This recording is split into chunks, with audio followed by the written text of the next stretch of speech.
Bonjour à tous. Bonjour. Est-ce que vous m'entendez bien au fond de la salle? C'est bien, c'est bien. Je vous remercie d'être là. Je vous remercie d'être venus nombreux comme ça. C'est sympa. C'est sympa. C'est pas seulement que la salle n'est pas grande, c'est qu'elle est, vous êtes rentrés au chausse-pied, quoi. Hein, vous êtes venus nombreux et je vous en remercie. Alors, je viens de vous parler du mouvement des Lumières, dont je prétends que c'est eux qui ont préparé la société marchande dans laquelle nous vivons. Donc, je vais vous expliquer pourquoi et comment, ce que j'ai découvert. Ça n'a pas été le sujet de mes études, mais ça a été le sujet de mes recherches à partir de mes études. Et pour vous en parler, je voudrais d'abord vous indiquer ce que j'ai trouvé sur un site qui n'est pas de l'éducation nationale, mais qui est animé par des professeurs de l'éducation nationale qui arrondissent leur fin de mois apparemment en faisant des cours supplémentaires, des cours particuliers. C'est un site qui s'appelle Superprof et j'ai cru comprendre que tous les profs de Superprof sont tous à l'éducation nationale. Si c'est pas vrai, bon, ils voudront bien m'en excuser, c'est de toute façon pas un reproche, c'est juste un constat. Hein, c'est une observation que je fais. Alors, j'ai trouvé sur ce site Superprof un certain nombre de définitions et d'allégations concernant le mouvement des Lumières. Alors, je vais vous en lire quelques-unes. On dit que les Lumières, c'est un mouvement qui a pour but de sortir le peuple de l'obscurantisme par la connaissance.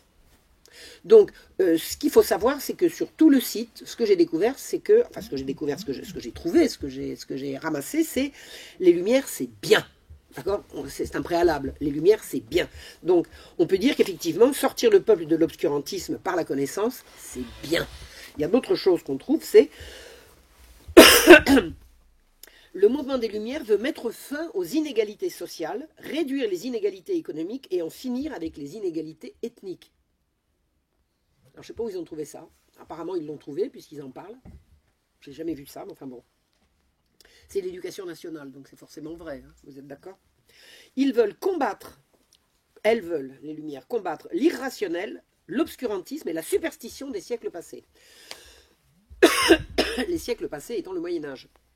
Donc quand on dit superstition des siècles passés, si le siècle passé c'est le Moyen-Âge, c'est la religion. Hein. Les Lumières, oh ça y est, j'ai la canne de tout. Quelqu'un a-t-il un petit bonbon? Les Lumières ne veulent pas laisser le fanatisme religieux dicter les décisions politiques et judiciaires. Rien que la façon de présenter ça, c'est déjà quasiment une accusation sur le régime dont il est question. Hein. Elles veulent distribuer une éducation complète et nécessaire à tous. L'encyclopédie, alors Lumière égale encyclopédie, encyclopédie égale Lumière. Hein. Le mouvement des Lumières commence avec le début de l'apparition de l'encyclopédie, c'est-à-dire ça commence en 1745. Donc, à partir de 1745, l'encyclopédie, qui fut censurée par le roi et l'Église, car elle contenait des idées compromettantes pour leurs privilèges. Alors, juste un petit détail tout à fait pratique. Si c'est le roi qui censure, c'est pas l'Église, c'est l'un ou c'est l'autre. La censure est entre les mains de qui? Ça ne peut pas être entre les mains des deux. La censure est entre les mains du pouvoir royal, pas du pouvoir ecclésiastique. Déjà dire que l'Église censure, c'est un contresens. Qui est-ce qui détient le ministère qui? C'est pas l'Église, hein, c'est l'État. D'accord. Enfin, peu importe. Les philosophes des Lumières étaient donc ouverts au monde et étaient pour toute forme de liberté. Alors là, pour un coup, c'est vrai. Là, pour le coup, c'est vrai. Pour toute forme de liberté. Alors maintenant, je vais vous parler de l'application de ce qu'ont été les Lumières. Eh bien, figurez-vous, en Bourgogne. J'ai trouvé un auteur qui s'appelait Pierre de Saint-Jacob, qui était d'origine bourguignonne, qui a fait un travail absolument phénoménal. C'est un grand historien qui nous a été arraché malheureusement dans la force de l'âge. Il avait 53-54 ans quand il est mort. Il aurait pu faire nous fournir enfin une quantité phénoménale de données sur la Bourgogne. Il a écrit un livre absolument magnifique qui est l'objet de sa thèse, qui s'appelle Les paysans de la Bourgogne. Les paysans de la Bourgogne. Alors le titre, ce n'est pas à l'époque des Lumières, mais je peux vous expliquer, c'est la Bourgogne du Nord pendant la période qui nous intéresse. Alors, le travail de Pierre de Saint-Jacob est absolument irremplaçable. C'est mon professeur à l'université qui m'a dit, si vous vous intéressez à ce problème-là, c'est ça qu'il faut lire. Et je ne peux pas dire que j'en ai fait mon livre de chevet, mais je l'ai quasiment lu et résumé. Il est dans mon ordinateur. Je m'en sers 2 fois par semaine depuis pas 15 ans. C'est un livre absolument à connaître. Mais c'est un livre de référence, hein. C'est pas un livre pour lire le soir, pour rigoler. Hein. Mais bon, si vous vous intéressez à l'histoire, pourquoi pas. Alors, je vais vous parler, alors d'après les travaux de Saint-Jacob, de la vie des paysans en Bourgogne sous Louis XIV en 1685, c'est-à-dire 80 ans avant l'époque des Lumières. Si vous voulez, en histoire, considérer une période, il faut savoir ce qui se passe juste avant, puis après on extrapolera sur ce qui se passera après. Mais là, si on veut parler des paysans à l'époque des Lumières, il faut essayer de savoir ce que c'est que la paysannerie en 1685. Pourquoi 1685? Parce qu'il faut bien donner une date. En général, on en prend une et puis on s'y tient. Alors, la vie des paysans, c'est vrai pour toute la France, mais quand on veut être précis en histoire, on dit où exactement et quand exactement. Donc, où exactement, c'est la Bourgogne du Nord, c'est-à-dire c'est chez nous. C'est chez nous. Ça nous concerne. La vie des paysans est celle d'une communauté villageoise. Les communautés villageoises sont la façon de vivre des paysans. Le village est attaché à la propriété collective. Ça veut dire que l'usage de la collectivité appartient à tous et la propriété à personne. Parce que ces sortes de biens sont appelées choses de l'université. De l'université, ça veut dire de l'universel, hein, c'est pas l'université, la fac. Hein. Choses de l'université, ça veut dire de l'universel, dont l'aliénation est prohibée. Il est interdit au village de vendre ces biens. Pourquoi? Parce que les biens appartiennent à la communauté. Et alors, est-ce que c'est un système communiste? Ben, admettons. Admettons, on peut appeler ça comme ça. On peut appeler ça comme ça. Une communauté villageoise, les biens appartiennent en propre à la communauté. Je dis bien en propre. Et ils n'ont pas le droit de les vendre. L'aliénation est prohibée. Les villages, les communautés villageoises ont ce qu'on appelle des communaux. Les communaux, c'est tout ce qui est à la disposition de la population. À savoir, les communaux, c'est toutes les terres, parce qu'il va y avoir des terres privées également. Hein, mais les communaux apportent à la population le fourrage, le bois de chauffage, les liens pour la moisson, l'osier pour la vannerie, les toitures, les herbes pour la litière, c'est-à-dire tout ce dont on a besoin pour vivre décemment quand on est paysan. Celui qui ne possède rien, y est chez lui et il ne meurt pas de faim. Tout le monde peut vivre au village, même celui qui n'a rien. Celui qui ne possède rien peut vivre au village et il aura tout ça à disposition. La vaine pâture est pratiquée partout. La vaine pâture est un droit correctif à la propriété privée. Est-ce que quelqu'un sait ce que c'est que la vaine pâture? Ou est-ce que quelqu'un ne sait pas? Bon, on ne sait pas ce que c'est que la vaine pâture. La vaine pâture, c'est une fois que vous avez cultivé votre champ revient à la communauté. Vous avez un champ qui vous appartient. Il est à vous, vous le tenez de votre père et du père de vos pères, il est à vous. Une fois que vous avez rentré la moisson, le champ revient à la communauté.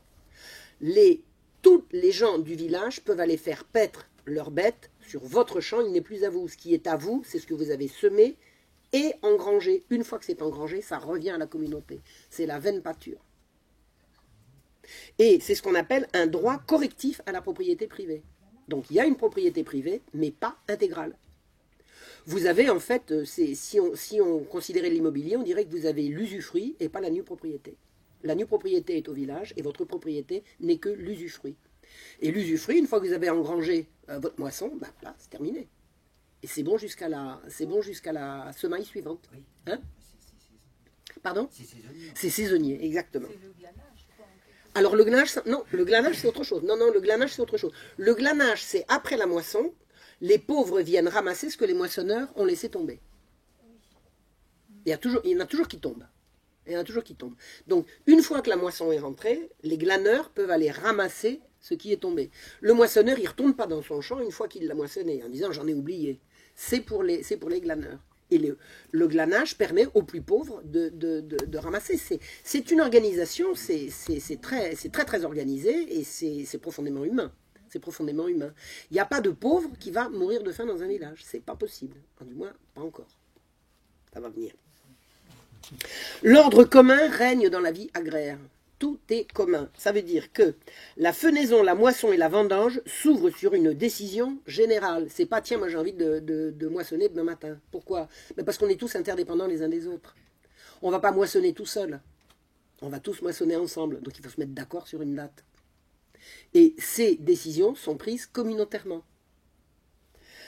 Après la fenaison et la moisson, le paysan reprend l'usage de la terre qui redevient la propriété de tous. La haie s'en trouve pour laisser passer le troupeau communal. C'est ce que je vous expliquais sur la vaine pâture. En forêt, il y a du bois pour tout le monde. Personne n'a froid.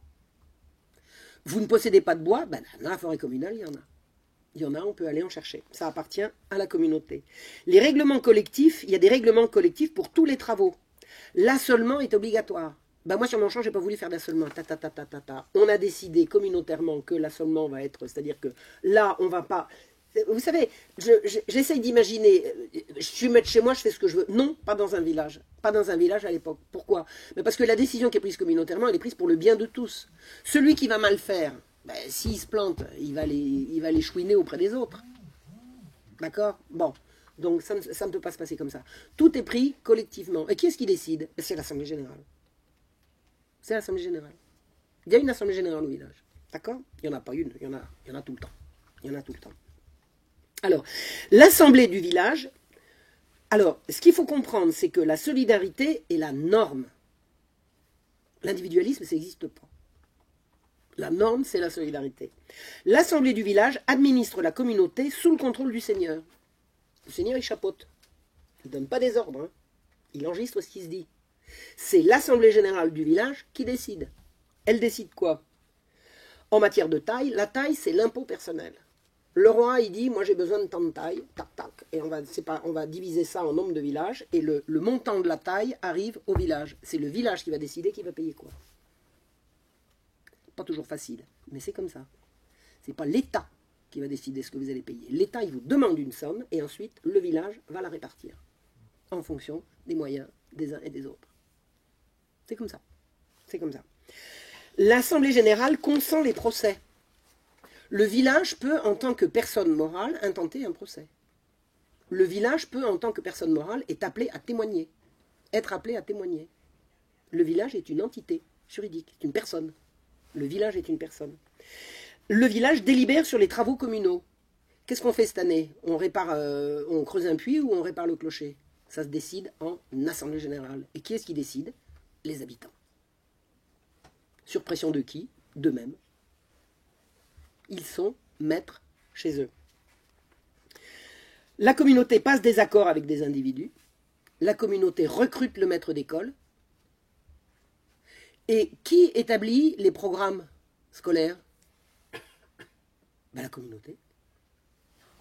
On recrute un maître d'école et on lui dit, vous allez enseigner ça et ça et ça et ça et ça à nos gosses. Vous n'êtes pas d'accord? Ben, attendez, vous n'êtes pas d'accord, excusez-nous, on croyait que, et on en trouve un autre.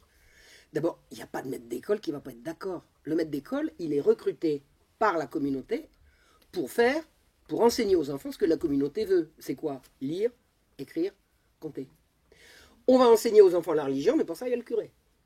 Ce n'est pas le maître d'école qui va enseigner la religion. Le maître d'école, il va enseigner lire, écrire, compter.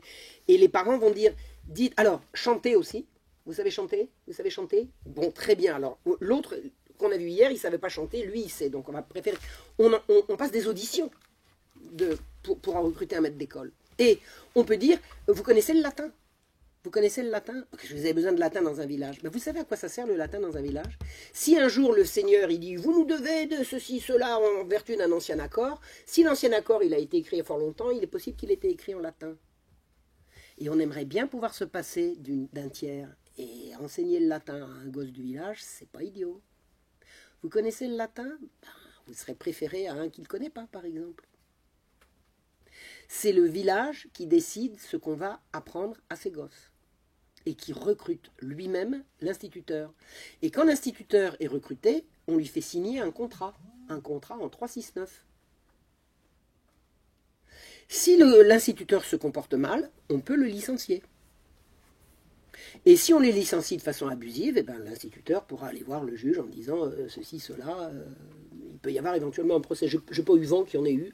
J'ai étudié beaucoup de cas de recrutement, c'est ça, oui, d'instituteurs. J'ai jamais vu de choses comme ça. Mais effectivement, le cas peut se présenter d'un instituteur qui se comporte mal, et ben, on le renvoie. Mais en général, il se comporte pas mal. Hein. L'instituteur, vous savez, il est au cœur du village. Alors, le roi, où est-ce que l'autorité royale intervient pour l'instituteur? L'autorité royale intervient en fixant un salaire minimum au-dessous duquel il n'est pas décent de recruter un instituteur. C'est-à-dire que le roi assure une espèce de SMIC. Le roi dit, si vous voulez recruter un instituteur, vous allez être obligé de lui payer un minimum de temps, de lui fournir un logement dans lequel il y aura une pièce à feu, il y aura de l'eau à disposition, etc. etc. Les conditions de confort et de confort, disons, minimum, sont assurées par décision royale. Et dans le cadre de cette décision royale, après, le village, il fait ce qu'il veut. Et alors, pour trouver un instituteur, on fait comment? On prend le curé, on lui dit, hey, va donc nous en chercher un, parce que le curé, lui, il a les accointances, il peut trouver. Mais c'est pas facile, hein, parce que les bons instituteurs, on se les arrache. Il y a un instituteur par clocher en France. Il n'y a pas un village qui n'ait pas son école. D'accord? Tout le monde sait lire et écrire à cette époque-là. Parce qu'il y a des écoles partout. Il y a des villages où il y a plusieurs écoles. Un village qui a des hameaux assez disséminés, il va y avoir plusieurs écoles. Et le problème de cette époque en matière d'école, c'est plutôt de trouver suffisamment d'instituteurs. Parce qu'on se les arrache. Hein? Alors le peuple complètement ignorant, penché sur la glèbe, on repassera. Il y a des gens qui sont passés en France à l'époque, hein, on a des témoignages. Des gens, notamment un Vénitien, son nom m'échappe, il est passé, il a écrit, c'est sympa, hein, des témoignages de gens comme ça qui traversent la France et puis dont on retrouve les archives des générations après. Il dit la France est incroyable. Alors, il a forcément exagéré, il dit il n'y a pas un village qui n'ait pas son grammairien. Admettons qu'il ait exagéré. Ça dit quand même ce que ça dit. C'est que les gens savent lire et écrire dans les villages. Et ça coûte cher, hein, de payer un instituteur. Alors vous savez, il y a des combines. Hein. Pendant les mois d'été où l'instituteur, on l'emploiera à autre chose. Hein. Il suivra les travaux des champs. Enfin, bon. Mais les parents se saignent pour donner des bons instituteurs à leurs enfants. C'est pas la peine de... L'idée d'obligation scolaire, c'est une aberration. Pourquoi faire? Puisque les gens le veulent. Les gens le veulent. Ça n'a pas de sens. Ça n'a pas de sens. Bon, ça changera après. Et on verra pourquoi. Alors, la communauté villageoise peut être condamnée encore. Elle peut contracter des dettes et poursuivre des procès. L'intérêt des individus ne se sépare pas du sien. Ça n'existe pas. L'intérêt du village, c'est l'intérêt de chacun. On peut appeler le témoignage d'une communauté dans un procès. Le village de Taon, alors nous appelons à la barre le village de Taon, qui va avoir nommé son syndic ou quelqu'un d'autre, mais le syndic ou quelqu'un d'autre ne va pas parler en son nom, mais au nom du village. L'Assemblée est souveraine dans ses décisions qui seront appliquées par des syndics, des procureurs syndics ou des échevins. Chaque village a au moins un syndic. Et personne ne se bat pour être syndic. Personne ne se bat, parce que c'est que des charges. C'est pas le genre de truc, allez, laisse-moi ta place de syndic. Non, il n'y a rien à gagner là-dedans. Il n'y a rien à gagner.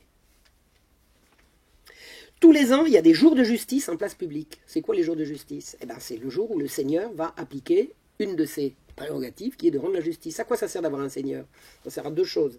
Ça sert à vous protéger s'il y a des brigands qui passent, parce que lui, il est armé, et ça sert à rendre la justice dans les litiges. Les petits litiges, c'est le seigneur qui tranche. Donc, il fait des jours, on appelle ça les jours de justice. Donc, un procureur requiert, un juge tranche, et il sanctionne les délits. Vous avez un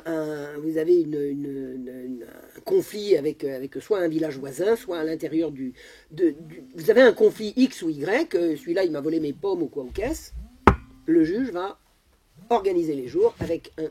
Pardon, le seigneur va organiser les jours et il va y avoir un procureur pour requérir et un juge pour trancher et pour sanctionner les délits. Donc, la séance est solennelle et elle symbolise la liaison de la collectivité avec le seigneur.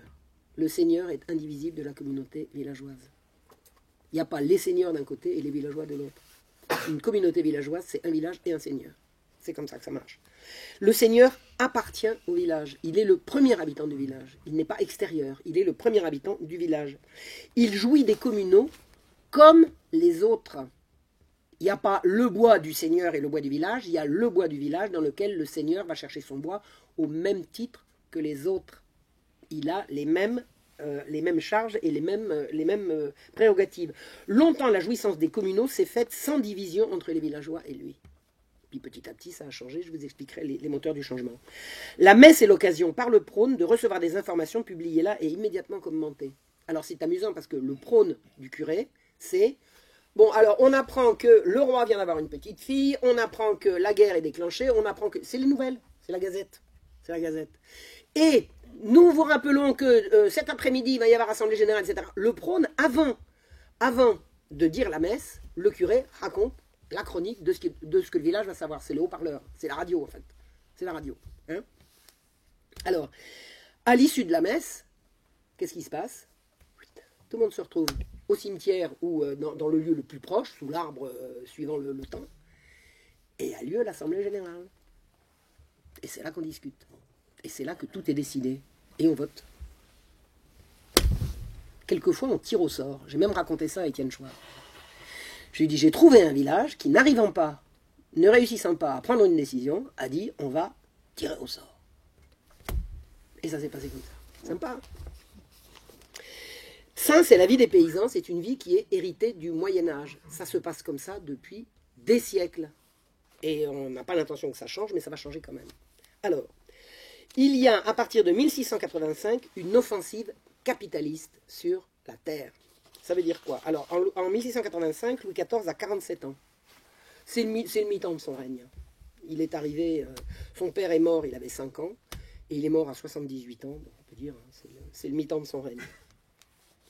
Il y a, alors en Bourgogne en particulier, en France en général, en Bourgogne en particulier, puisque c'est ça dont on va parler, la magistrature va acquérir de nombreux fiefs. Il y a une offensive de la magistrature. Les magistrats, ce sont des gens qui sont riches. La justice est payante. Quand vous êtes juge, vous êtes quelqu'un de riche. Et à partir de cette époque-là, quand vous avez de l'argent, vous allez vouloir l'investir dans la terre. Et là, la terre va changer de nature, de régime. C'est là que la bascule va se faire. Donc, l'offensive capitaliste a commencé depuis les guerres de religion. Pourquoi? Parce que les guerres de religion ont créé une misère atroce, puisque toute guerre civile, guerre en général, mais civile, guerre civile en particulier, va créer un appauvrissement épouvantable duquel une communauté ne peut se sortir que si elle emprunte. Si elle emprunte, si elle contracte des dettes, elle va être obligée d'aliéner son patrimoine pour rembourser. C'est comme ça. Et l'offensive capitaliste se fait sur des villages endettés et appauvris. Donc il va y avoir, à cause de l'endettement paysan, un transfert progressif du patrimoine paysan en direction de gens qui vont vivre de la terre sans la travailler. Ce qui n'était pas le cas du seigneur local. Le seigneur local, il appartient au village. Ça va être des gens qui vont arriver de l'extérieur, de la ville, et qui vont acheter des terres et qui ne vont pas y résider. Imaginons le seigneur local est mort, eh ben vous êtes magistrat à côté, à vendre, j'achète. Mais s'il habite à Auxerre, il ne va pas aller déménager pour s'installer en Puisay. Si le seigneur de Puisay est mort. Vous voyez ce que je veux dire? Donc, et ça va être un changement dramatique dans l'usage de la terre à partir du siècle de Louis XIV. Des bourgeois, des robins, c'est quoi un robin? C'est quelqu'un qui porte la robe. Qui est-ce qui porte la robe? La magistrature, les juges. Les robins, c'est les juges. Des bourgeois, des robins, même des abbayes mordent sur les territoires communaux et empiètent sur le territoire primitif. On a un bois, il appartient à la commune. On n'a pas le droit d'aliéner, mais on va l'aliéner quand même. Parce qu'on a des dettes et qu'il faut qu'on les rembourse.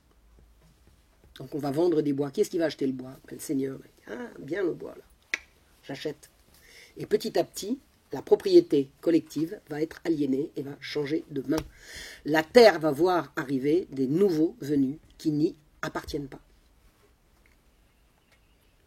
On a introduit dans la terre ce qu'on appelle des forains. Alors c'est quoi un forain?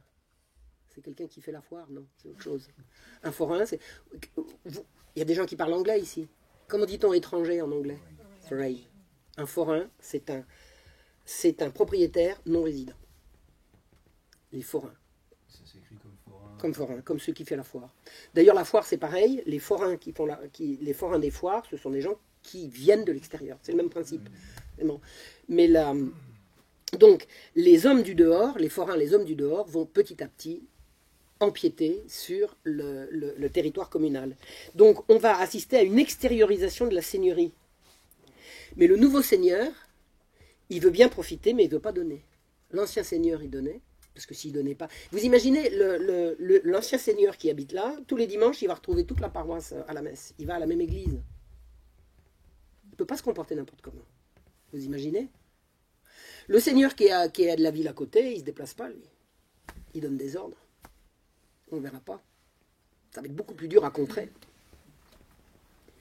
Donc, le seigneur dit, le nouveau seigneur, il dit, bon, ben, il a regardé au moment d'acheter, hein, il dit, j'ai droit à ça, j'ai droit à ça, j'ai droit à ça, il va voir les paysans, et puis enfin, il va les voir, ou il va leur donner les ordres, j'exige que vous me payiez et ça, et ça, et ça, et ça.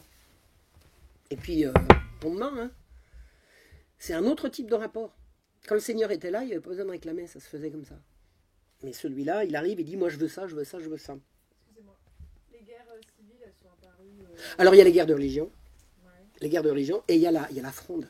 La fronde, c'est 1648-1652. C'est pendant l'enfance de Louis XIV. La fronde, c'est une épouvante. C'est 4 ans de guerre civile, au cours desquels le roi n'a pas encore assis son autorité, et les seigneurs, les juges et les princes se mettent sur la figure. Et, pendant la fronde, sur 40 kilomètres, quand les armées passaient, il n'y avait plus rien.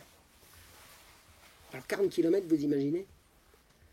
Une petite ville comme Entrain-sur-Nohain, j'ai lu une histoire d'Entrain-sur-Nohain, c'est monstrueux. Pendant la fronde, il y avait les premiers qui passaient, ils pillaient, ils brûlaient, ils violaient, ils étaient passés, les autres arrivaient derrière, et hop, ça recommençait. Et pendant toute la fronde, ça durait 4 ans comme ça. Je pense qu'il y a eu la même chose dans mon village de l'Insec. La fronde, c'était des armées qui passent. Vous savez, une armée, qui est-ce qui paye une armée ? Ben, si c'est pas le roi, on se paye sur la bête. Hein. Et la bête, c'est qui ? C'est le paysan. Le pays est couvert de paysans. Vous êtes une armée en campagne, vous avez besoin de manger, ben vous allez dans une ferme puis vous piquez. Hein. C'est ça les malheurs de la guerre. Alors, la fronde, ça a été une horreur. Alors, les guerres de religion, déjà c'était pas mal. Les guerres de religion, ça s'est arrêté à la fin du XVIe siècle. Et la fronde, c'est le milieu du XVIIe. Et 1685, la période considérée, c'est juste 40 ans après, même pas. 35 ans plus tard. Donc la cicatrisation n'est pas faite. Le pays est encore sous le choc. Donc le nouveau seigneur ne défend plus la communauté contre les entreprises individuelles. Il s'en fout, lui. C'est pas son problème. De toute façon, il ne la connaît pas, la communauté. Il l'a achetée. Il l'a payée. Il n'en fait pas partie. Le seigneur n'a pas toujours été supérieur au village. On a des traces de rappel à l'ordre de la communauté contre lui, souvent supérieur à lui. Vous savez qu'il y a des villages qui ont intenté des procès contre leur seigneur et qui l'ont gagné. Parce que le seigneur avait tort. Donc un juge a donné raison. Alors évidemment, ce n'est pas le seigneur qui a jugé, hein. On est allé à l'échelon au-dessus. Mais un seigneur pouvait gagner, perdre un procès contre son village, si c'était mal comporté et que le village réussissait à le démontrer. Mais les nouveaux seigneurs, c'est des juges. Tiens, ben, portez donc plainte contre un juge, tiens. Vous m'en direz des nouvelles. Si ce n'est pas des juges, c'est des avocats ou des notaires. C'est le pot de terre contre le pot de fer. Le nouveau seigneur, qui est non seulement juriste, comme je viens de vous le dire, mais en plus, il connaît les ficelles. Il impose une nouvelle doctrine. Il dit, à l'origine était la seigneurie. C'est faux. À l'origine était le village. Le seigneur est arrivé après. La communauté villageoise, elle remonte à la nuit des temps. À la nuit des temps. Les villageois se sont organisés en communauté depuis qu'ils ont mis le pied sur la terre. Vous arrivez dans un coin pour planter vos piquets, vous n'arrivez pas tout seul. Tout village est d'abord un rassemblement de gens qui ont quelque chose en commun. C'est forcément, alors c'est minimum d'une famille, mais ça peut être plusieurs familles, c'est des gens qui ont des choses en commun. Ils vont commencer par se rassembler autour d'un point d'eau, parce que c'est le minimum, avec des terres autour, et puis ça remonte à la nuit des temps. Les seigneurs, ils arrivent, ils disent non, à l'origine était la seigneurie, c'est le seigneur. Alors là, ça ne les dérange pas de mentir. Hein. Ça ne les dérange pas de raconter des histoires. Puis après, ils vont raconter que la seigneurie est précédente au roi. C'est-à-dire qu'à l'origine était... Non, à l'origine étaient les juges et le roi est arrivé à Non. Les juges sont arrivés après le roi, pas avant. D'accord ?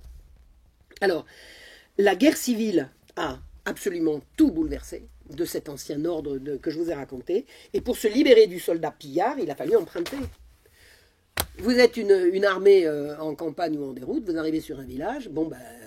on ramasse les femmes et les enfants, vous nous dites où est votre or, sinon... attendez, c'est le pot de terre contre le pot de fer. Les paysans ont lâché. Pour se libérer du soldat pillard, il a fallu emprunter. Donc le village est endetté et il va aliéner ses communaux, auxquels il n'avait pas le droit de toucher. Mais là, c'est une question de survie. Donc, on va voir à partir de cette période-là le progrès de la propriété bourgeoise, du forain, du seigneur qui atteint le groupe rural dans sa propriété et dans ses droits. Le village n'est plus maître chez lui comme il l'a été jusqu'alors. Voilà. Il a des nouveaux c'est même pas des habitants, hein, c'est des nouveaux partenaires qui possèdent une partie du village et qui ne veulent pas participer. Vous pensez bien que ces bourgeois, ces avocats ou ces notaires de la ville d'à côté, ils ne viennent pas à l'Assemblée générale. D'ailleurs, ils n'ont rien à y faire. Le Parlement entérine toutes ces aliénations. Le Parlement, c'est les juges. Un Parlement, à l'époque, ce n'est pas une assemblée de gens élus qui, que quoi. Le Parlement, ce sont les juges. Les juges sont assemblés en Parlement. Vous avez le premier des parlements, c'est le Parlement de Paris, qui est à la fois cour d'appel et la cour pour les grandes causes. Et vous avez 6 ou 7 parlements dans les différentes régions. Il y a un Parlement en Bourgogne, le Parlement de Bourgogne qui est à Dijon. Vous avez le Parlement d'Artois, vous avez le Parlement d'Aix-en-Provence, vous avez le Parlement de Toulouse, vous avez le Parlement de Besançon. Je ne vais pas vous les donner tous. Rennes. Bon, je ne suis pas en train de faire une interrogation sur ma connaissance de tous les parlements.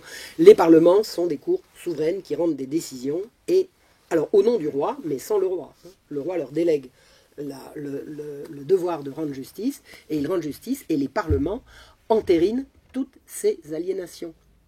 Pourquoi? Parce que ça les intéresse. En tant que Parlement, ils jugent, et en tant que juges, ils achètent. Si ce n'est pas le pot de terre contre le pot de fer, ça y ressemble quand même.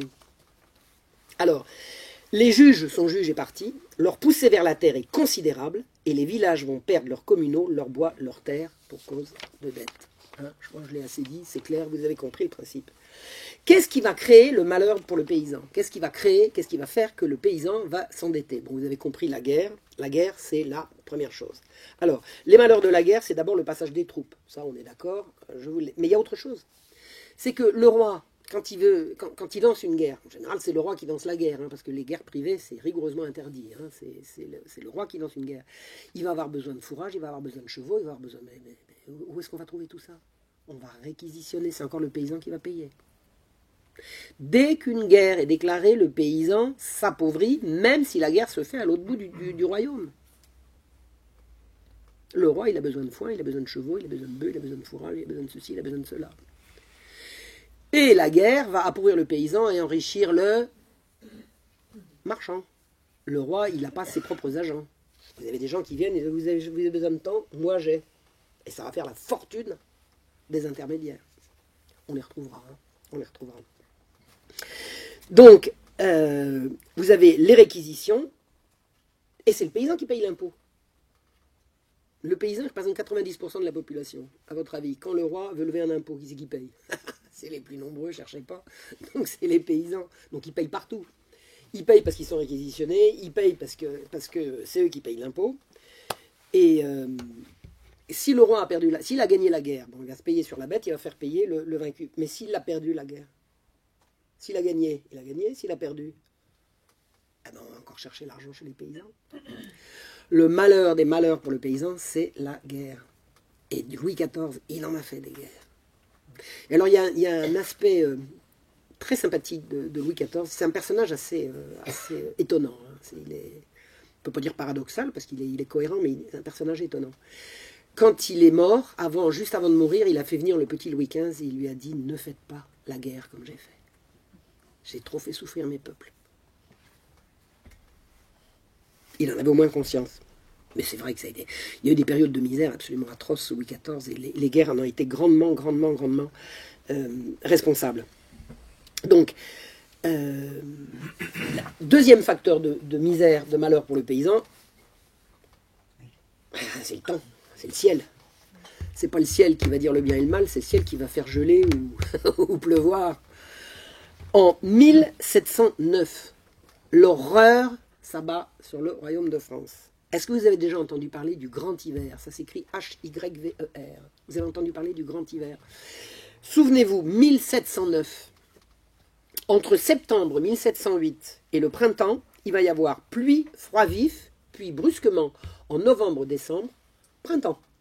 Toute la végétation démarre en novembre-décembre. Et le 6 janvier 1709, En moins de 2 heures, un vent se lève qui gèle les ruisseaux. Bon, vous êtes de la campagne ou pas loin, vous savez ce qu'il faut pour geler un ruisseau quand même. En 2 heures. Le vent glacial dure 3 semaines. Après une courte accalmie, de nouveau tout le mois de février est glacial. Mars, il gèle encore. Avril, il gèle encore. Une neige tardive accompagnée de verglas achève le tout. C'est l'épouvante. C'est l'épouvante. Les voyageurs mouraient dans les campagnes. Ça, c'est un témoignage, je crois, d'un curé. Les voyageurs mouraient dans les campagnes, le bétail dans les étables, les bêtes fauves dans les bois. Tous les oiseaux furent tués, les vins gelaient dans les caves. On faisait des feux publics pour chauffer les pauvres. La terre fut gelée jusqu'au vif. C'est une horreur. Une horreur. Les gens meurent de froid, ils tombent comme des mouches.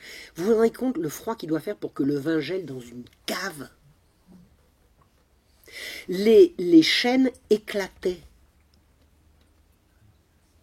Les chênes explosaient de gel.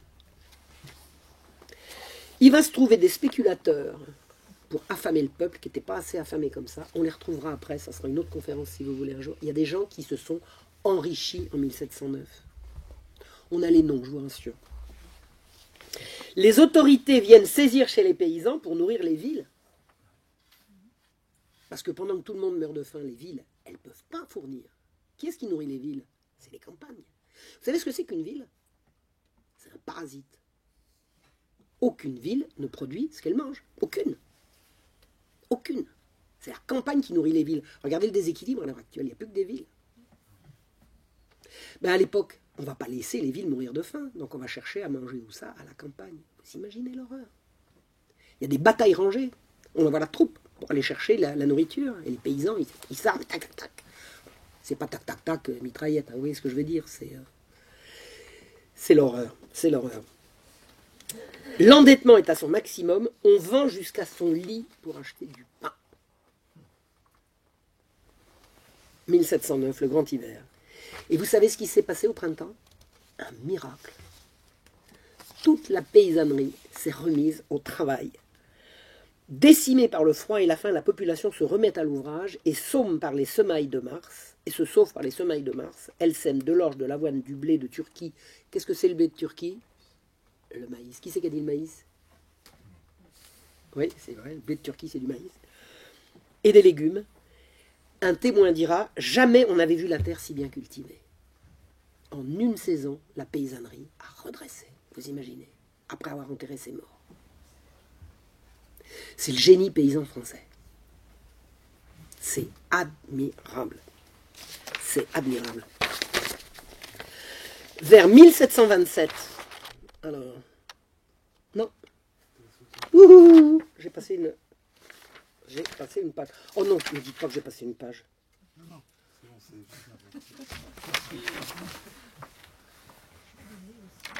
bon, Voilà, c'est bon. Alors, le troisième malheur du paysan, alors on a dit le premier c'est la guerre, le deuxième c'est le ciel, hein, c'est le temps qu'il fait, et le troisième c'est l'impôt. Bah oui, parce que je vous ai expliqué, hein, faut faire payer les pauvres, ils sont les plus nombreux. Non, c'est pas une question de faire payer les pauvres, on fait payer le pays, quoi. On fait payer le pays. Alors, l'assiette de l'impôt est faite par des asséeurs nommés lors des jours devant le juge seigneurial et pris à tour de rôle parmi les habitants. Ce sont les habitants qui vont asseoir l'assiette de l'impôt. C'est comme ça que ça se passe. L'impôt, la taille est personnelle. La taille, c'est l'impôt de la personne. Et elle frappe le résident, d'accord? Mais vous avez vu que les nouveaux seigneurs, ils ne résident pas. Alors ils ne payent pas. Pas bête. Pas bête. Pourquoi voulez-vous qu'on vienne s'installer au village alors qu'en restant en ville, on ne sera pas assujetti à la taille? Mais la taille, le village, il est frappé collectivement. Donc si le seigneur ne veut pas payer, ben, la charge, elle est répartie entre les plus pauvres. Ils vont se faire bien voir, les seigneurs, là. Hein, vous imaginez? Donc ils veulent bien profiter, mais ils ne veulent pas payer. Et ils ne veulent surtout pas payer même le roi. Donc, le forain est la plaie du village parce qu'il exploite tout sans payer les charges. La répartition de l'impôt est devenue complètement aberrante. Pourquoi? Elle n'était pas aberrante. Et comme la propriété a changé, il faudrait tout changer. Et il y en a qui n'ont pas intérêt à ce que ça change, si vous avez compris lesquels. Le paysan, alors ça c'est important à savoir, il a suraigu la conscience de sa propriété et de ses droits. Le paysan, je répète, a suraigu la conscience de sa propriété et de ses droits. Il rejette les charges qui ne sont pas compensées par un droit d'usage. Le paysan, il est obligé d'aller porter ça au seigneur en échange de ça. Vous avez le seigneur, vous, en échange de quoi, dites-vous? Ça fait combien d'années que vous n'avez pas donné le service? Nous, pas de service, pas de paiement. Et le seigneur qui veut abuser, il peut toujours courir, il n'y arrivera pas. Hein. Et le village, il fait corps. Donc, si le village cède, c'est parce qu'il n'est pas le plus fort. C'est uniquement ça. Mais il va tout essayer pour ne pas céder. S'il estime que c'est injuste, il ne cédera pas. À Autun, en 1685, une vieille querelle entre une communauté religieuse à propos du champard. Le champard, c'est une contribution due en nature. Voilà. Donc, les paysans disent on ne vous le doit pas, l'abbaye dit vous nous le devez, vous ne vous le doit pas, etc. Ça se chamaille. Et la communauté religieuse envoie des receveurs pour aller chercher la part. Et quand les receveurs arrivent au village, tout le monde est là avec ses fourches, on dit vous ne passerez pas. Vous passerez pas. Donc, les fermiers et les valets viennent chercher, alors ils retournent à la communauté religieuse, ils vont chercher des fusils, ils vont chercher leur part, et ils reviennent complètement assommés. Il n'y a plus qu'un gars qui est valide, c'est celui qui traîne le chariot, et tous ceux qui sont allés, ils sont au milieu des germes avec le crâne enfoncé, ils se sont fait casser la gueule, quoi, en gros. Donc ils ont réussi à prendre ce qu'ils voulaient, mais ils repartent avec plaise et bosse. Le village ne cède pas. Le village ne cède pas. Il a, je répète, suraigu le sens de sa propriété et de ses droits. Donc on est loin de l'image du paysan penché sur la glèbe et qui prend des coups en soupirant « Ah, notre maître, ah, notre maître ». C'est ça qu'on nous dit. Hein, enfin, moi, c'est ce qu'on m'a expliqué hein, quand j'étais à l'école. Alors les nouveaux seigneurs, je vous ai expliqué, ce sont des notaires, des chirurgiens qui font cultiver leurs terres par leurs valets. Alors vous imaginez le paysan, il est héritier d'un savoir-faire qui se passe depuis des générations, et puis là il y a un gars qui dit à son valet, bah, tu vas me retourner le champ comme ci, comme ça. Pourquoi? Parce que les nouveaux seigneurs, ils discutent dans des académies, et ils se retrouvent entre eux, ils font de la réforme de l'agriculture, ils n'y ont jamais mis les pieds, mais ils discutent, et puis après ils donnent des ordres. Et ils envoient leurs valets cultiver une partie des terres du village au milieu des paysans qui voient arriver ça avec enthousiasme, je ne vous raconte pas.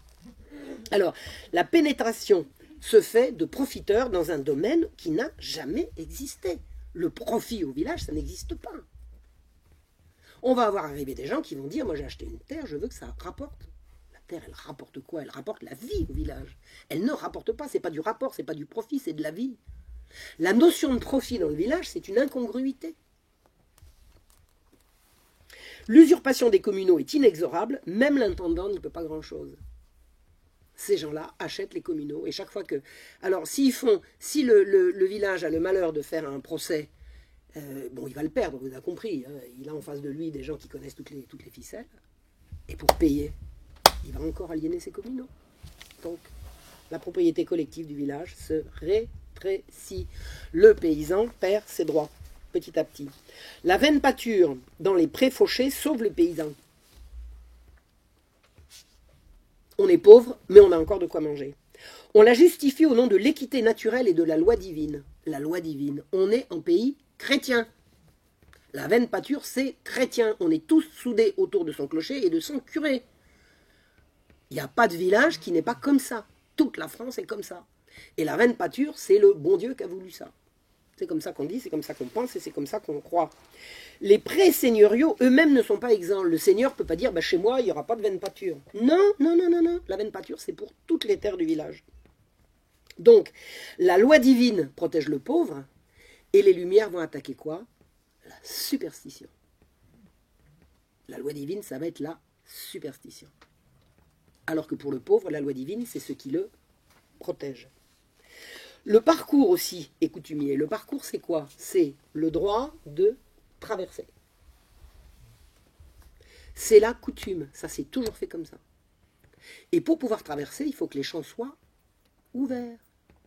On ne peut pas clôturer ces champs. On clôture des prairies pour les bêtes, mais les champs sont ouverts. Si les champs ne sont pas ouverts, les troupeaux ne peuvent pas passer. C'est la coutume. C'est comme ça que ça se fait. Donc, Les nouveaux seigneurs, ils disent, attendez, je suis chez moi, moi j'ai envie de clôturer. J'ai bien le droit. D'ailleurs, nous, la seigneurie, nous sommes antérieurs, etc., etc. Ils vont commencer à discuter, ils vont ergoter, et ils vont commencer à gagner. Et ils vont empiéter, petit à petit, sur la propriété paysanne. Ces nouveaux seigneurs vont déclencher ce qu'on appelle la réaction seigneuriale. Les nouveaux seigneurs vont créer un mouvement de réaction contre les... On ne peut pas dire les acquis des paysans, c'est pas des acquis, c'est eux le sel de la terre, je veux dire, les paysans c'est eux qui ont créé ce pays, c'est eux le pays, si vous voulez. Et leur tradition, c'est la tradition du pays. Et on va leur expliquer qu'ils sont obsolètes, qu'ils sont vieux jeux, et que vive la nouveauté, vous avez compris. Alors, Colbert, ministre de Louis XIV, va lancer une offensive pour défendre les paysans. Louis XIV donne à son ministre l'ordre de sauver la paysannerie. Des informations ont remonté jusqu'au roi, les villages sont en danger, les communaux sont mordus de plus en plus par les nouveaux propriétaires.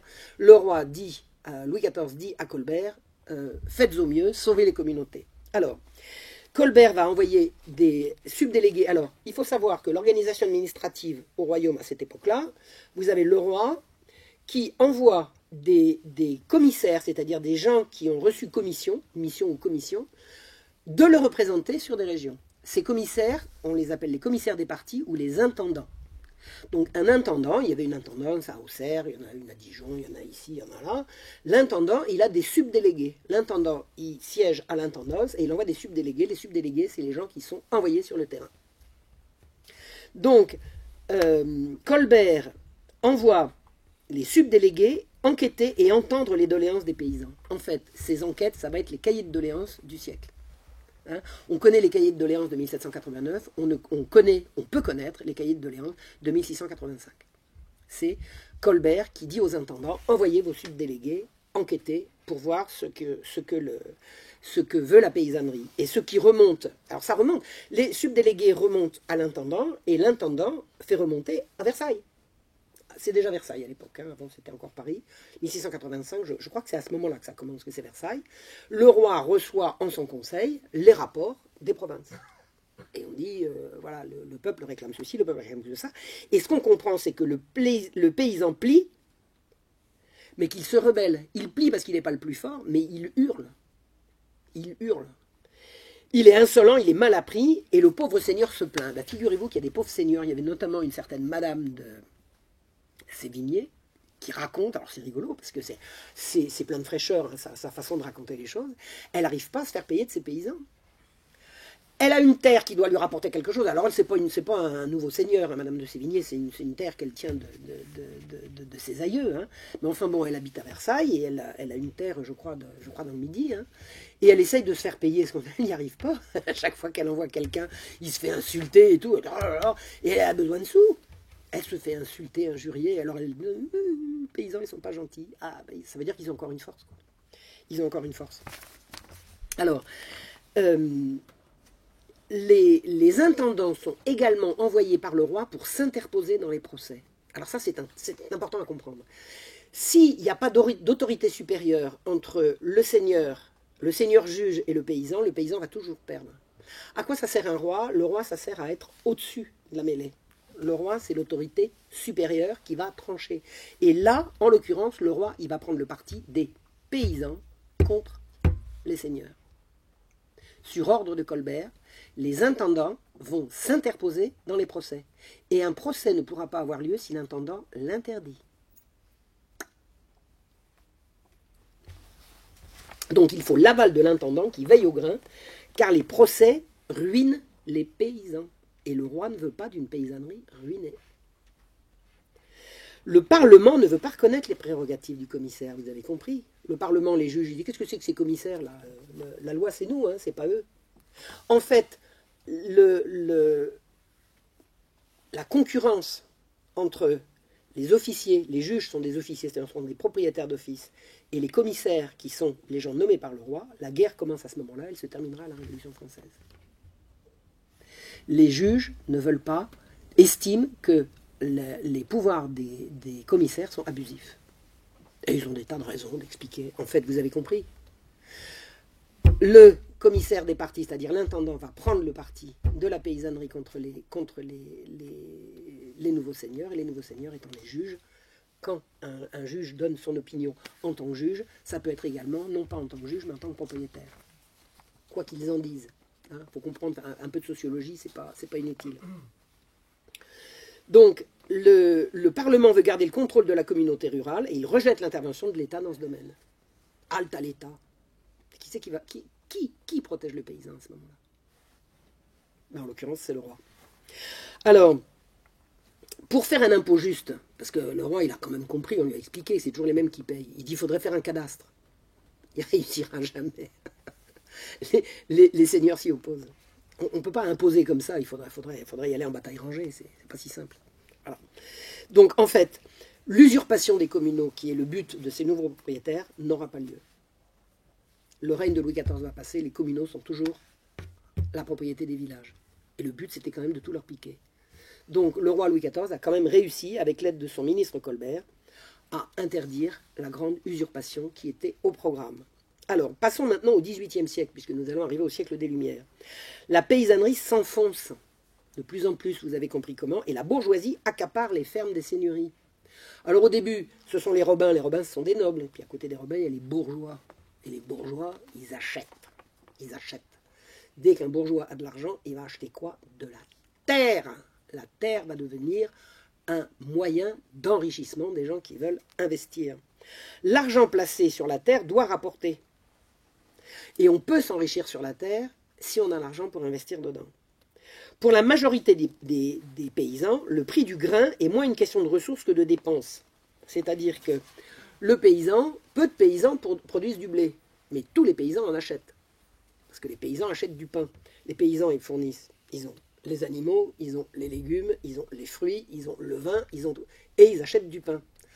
Alors que le bourgeois qui a acheté une seigneurie, le bourgeois qui a acheté de la terre, si le prix du blé augmente, il va s'enrichir. Donc si le prix du blé augmente, le riche va s'enrichir et le pauvre va s'appauvrir. C'est QFD.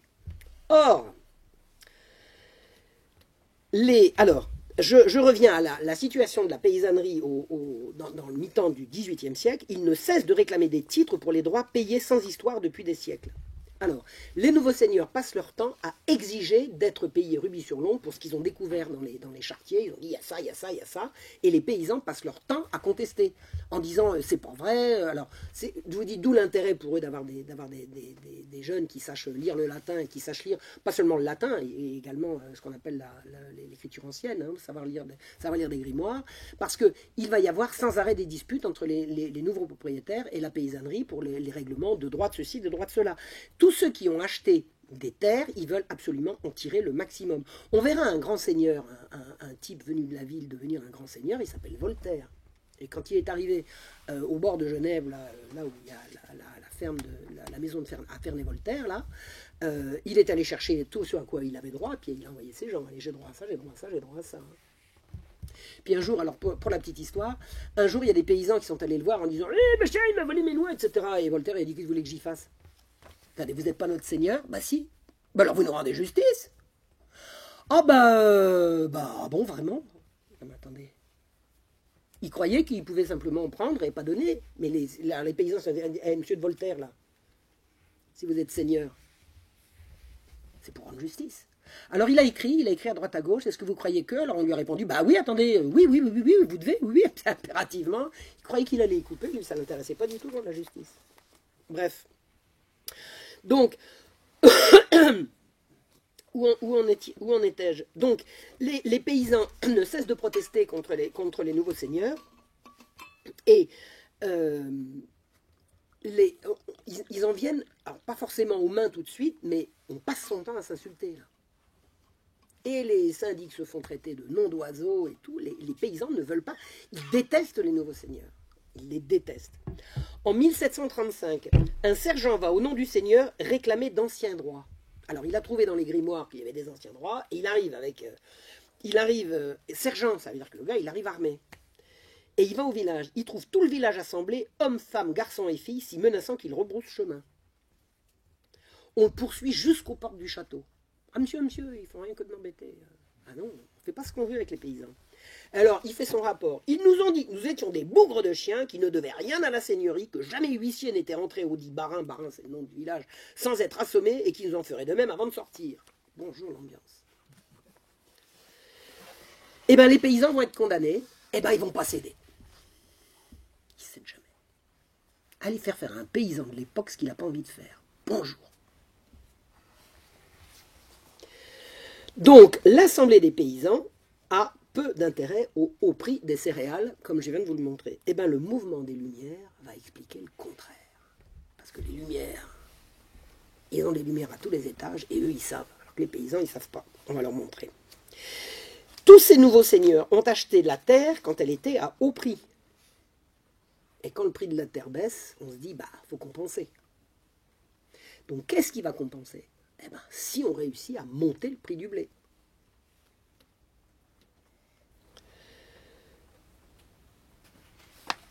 Dans certains endroits, la seigneurie devient méchante, elle fait borner les communaux ou interdit de lever aucun fruit sans permission.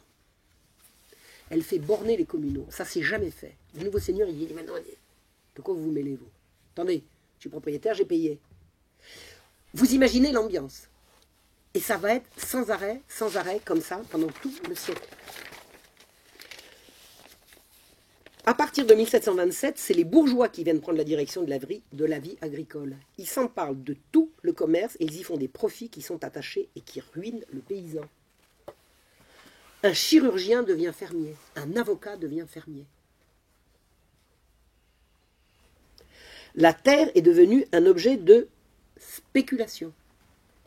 On veut l'acheter pas cher et la revendre cher.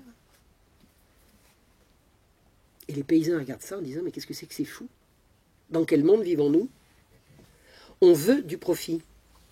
Et toute la révolution qui se prépare et que je vais vous raconter, la révolution physiocratique, elle est là. On appellera ce mouvement les Lumières.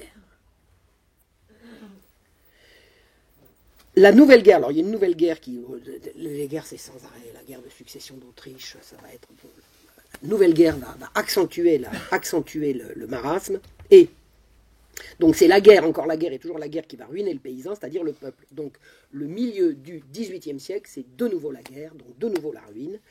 1745, c'est une date charnière, parce que c'est le début du règne de la Pompadour. Qui est la Pompadour? C'est une jeune beauté absolument délicieuse qu'un cercle de financiers a mis dans le lit du roi. Ça s'appelle un complot. Ça s'appelle un complot.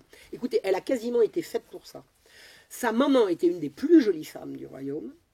Elle a été engrossée par un brave type. Écoutez, la petite n'a été pas sortie du ventre de sa mère qu'on a dit on va la mettre dans le lit du roi. Elle a été dressée à ça. On lui a même raconté quand elle était petite, on a payé une voyante pour lui expliquer qu'elle serait la maîtresse du roi. Donc elle a eu ça Donc bon, c'est vraiment un complot qui l'a mise dans le lit du roi. Et elle était issue d'un milieu de financiers. Ce sont des financiers qui ont mis Jeanne-Antoinette Poisson, marquise d'Étiole. Elle était marquise? Marquise d'Étiole, c'est ça, marquise d'Étiole. Dans le lit du roi, il a été subjugué. Il a été subjugué. D'une part parce qu'elle était très jolie, elle était délicieuse, elle était gaie, elle était pimpante et elle était cultivée. Elle savait chanter, elle savait jouer la comédie, elle savait sculpter, elle savait peindre, elle savait jouer du clavecin, elle savait tout faire. Elle savait absolument tout faire. Elle était absolument enjouée. Lui, il était un peu dépressif, un peu né ennuyé, comme on disait. Et elle le ramenait à la vie. Il ne pouvait pas se passer d'elle. Alors, pour les raisons que vous imaginez aussi, parce qu'elle couchait avec, c'est certain. Mais même quand elle a cessé de coucher avec, elle a continué à garder son ascendant. Et elle l'a fait dépenser, dépenser, dépenser, dépenser. Elle est devenue quasiment ministre. Il était subjugué. Il était subjugué. Et derrière, il y avait les financiers. Vous avez besoin d'argent, Majesté? On vous en prête. Vous avez besoin d'argent? On vous en prête. Or, alors, au bout d'un moment, alors l'endettement, ce qu'il faut savoir, c'est que 1743, c'est la mort du cardinal de Fleury, qui était le premier ministre de Louis XV. À la mort du cardinal de Fleury, les comptes de la nation sont à peu près en équilibre. Et à partir de là, c'est la catastrophe. Le déficit va se creuser, se creuser, se creuser. Et je vous assure que la marquise de Pompadour, alors elle n'est pas la seule responsable, il ne faut pas exagérer, mais enfin, il y a largement contribué, d'autant qu'elle est entourée d'un milieu de financiers. Mais elle n'est pas entourée que de financiers. Elle reçoit dans son entresol toute une bande de joyeuderies qu'on appelle les encyclopédistes. Alors il y a un certain Diderot, il y a un certain d'Alembert, il y a à un moment donné un certain Voltaire. Tous ces gens-là se réunissent dans l'entresol de la Pompadour et ils refont le monde. Et ils vont expliquer au roi comment faire pour résorber la dette. Parce que c'est des gens intelligents, c'est des gens qui réfléchissent. D'abord, ils ont les lumières à tous les étages, c'est eux qui le disent. C'est eux qui se sont autoproclamés lumières. C'est pas le siècle d'après qui a dit c'était le siècle des lumières, c'est eux qui disent nous sommes les lumières face à l'obscurantisme. Alors, l'encyclopédie, c'est quoi? Alors, d'abord, l'encyclopédie, c'est un projet, alors maçonnique à l'origine, c'est les francs-maçons qui ont eu l'idée de faire une cyclopédia. Alors, il y avait déjà une cyclopédia en Angleterre, c'est-à-dire un recueil en cercle, en cycle, si vous voulez, de toutes les connaissances. Et le projet français, c'est un projet dirigé par les francs-maçons. Alors, les francs-maçons, par définition, sont pas venus dire non, coucou, c'est nous les francs-maçons qui voulons la franc-maçonnerie, qui voulons l'encyclopédie. On a présenté ça, c'est la Pompadour qui a présenté l'encyclopédie au roi, en lui disant, Majesté, vous vous rendez compte, nous ne savons pas d'où viennent tous les produits que nous utilisons, on pourrait faire un gros dictionnaire qui serait le répertoire de toutes les connaissances, de toutes les techniques, de tout ça et tout ça et tout ça. Le roi dit, bah oui, ça serait une bonne idée. Alors, on pourrait faire ça par souscription, donc l'encyclopédie, elle a lancé des souscriptions, il y a eu un prospectus qui a été fait, qui a été distribué, et les gens ont acheté. Et un monsieur a été pressenti pour s'occuper de l'édition de l'encyclopédie, c'est Denis Diderot. Voilà, il a été l'éditeur, il était à la fois journaliste et éditeur, c'est lui qui a édité l'encyclopédie, et l'encyclopédie allait chercher des rédacteurs, les rédacteurs faisaient des articles, et c'est Diderot qui les validait. Et toute la bande des encyclopédistes se réunissait chez la Pompadour. Chez la Pompadour, dans son entresol. Hein, la Pompadour, elle avait des beaux appartements, et puis entre les deux, elle recevait toute la clique. Alors, au début du projet de l'encyclopédie, les jésuites, qui étaient quand même les grands spécialistes, alors les jésuites, c'est un ordre religieux qui a été créé au moment, à l'issue des guerres de religion. En fait, les jésuites, c'est 1540 à peu près, avant le Concile de Trente. C'est au moment où l'Église va perdre de son pouvoir par l'apparition du protestantisme, les jésuites vont dire on va reconquérir le monde pour le pape, pour le catholicisme. Donc ils vont envoyer des missionnaires dans le monde entier, et en France ou en Europe occidentale, où il n'y a pas besoin de mission parce que le pays est déjà catholique, ils disent on va ouvrir des écoles. La mission des jésuites en France, c'est ouvrir des écoles. Donc ce sont les pédagogues du siècle. Ils mettent des écoles partout. Les gens s'arrachent des écoles des jésuites. Tous les gens bien veulent que leurs enfants fassent leurs études chez les jésuites. Donc les jésuites, quand on leur parle de l'encyclopédie, ils vont regarder ça et disent mais c'est formidable, c'est extraordinaire. Wow, bravo, bien. Et puis quand les premiers articles idéologiques arrivent, ils disent qu'est-ce que c'est que ça là? Je vais vous raconter.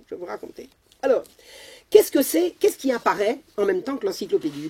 Apparaît quelque chose qui s'appelle la physiocratie.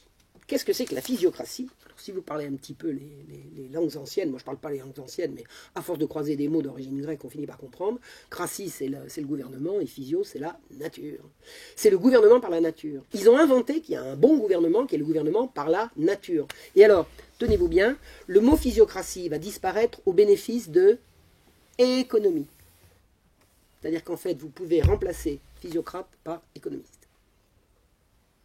En attendant, pour l'époque, on les appelle les physiocrates. La physiocratie, c'est une science. C'est sérieux. C'est sérieux. En fait, c'est une théorie oiseuse de Salonard sur le pouvoir de la nature. Ce sont des gens qui vont vous parler d'agriculture et qui ne sont jamais sortis de leur salon. D'accord? Alors, le mot physiocrate est inventé par un certain Dupont, qui deviendra Dupont de Nemours pendant la Révolution. C'est Dupont, c'est un physiocrate déchaîné, c'est un libéral de chez libéral.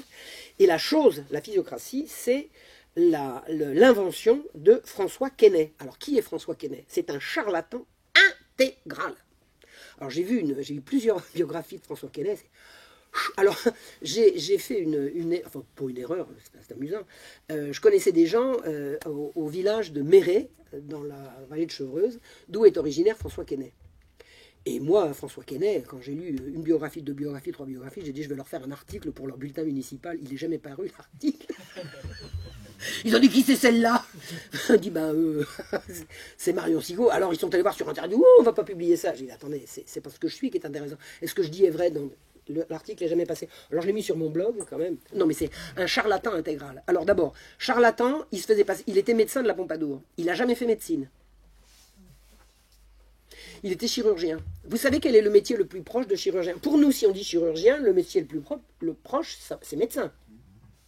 À l'époque, vous savez, le métier le plus proche de chirurgien, c'est barbier. Vous le saviez? Oui. C'est barbier. Pourquoi? Parce que le barbier, il travaille avec un rasoir. Et le chirurgien, il coupe. Donc il a des rasoirs aussi.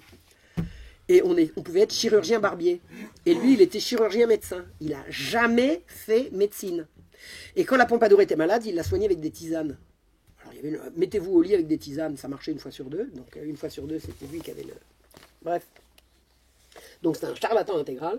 Et en fait, il veut démontrer les évidences. Il dit, le gouvernement par la nature, c'est évident.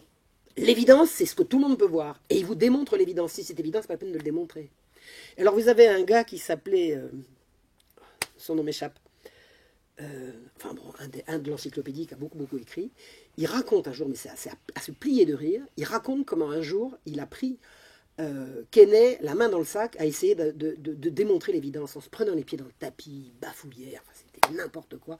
Et il raconte ça en rigolant. C'est des gens qui vont vouloir changer le rapport à la Terre avec des théories à la banque, quoi. Parce que je suis poli aujourd'hui. Parce qu'il y a... J'aurais dit un gros mot s'il n'y avait pas de micro. Vous savez comment... Alors, on a des... les savants, c'est des gens qui font des expériences et puis qui en font état. Alors, on a une expérience extraordinaire de François Quesnay. Il a pris un morceau de viande, il l'a pesé, il l'a fait sécher, après il l'a repesé, et il a dit un morceau de viande séché à bout de tant de jours.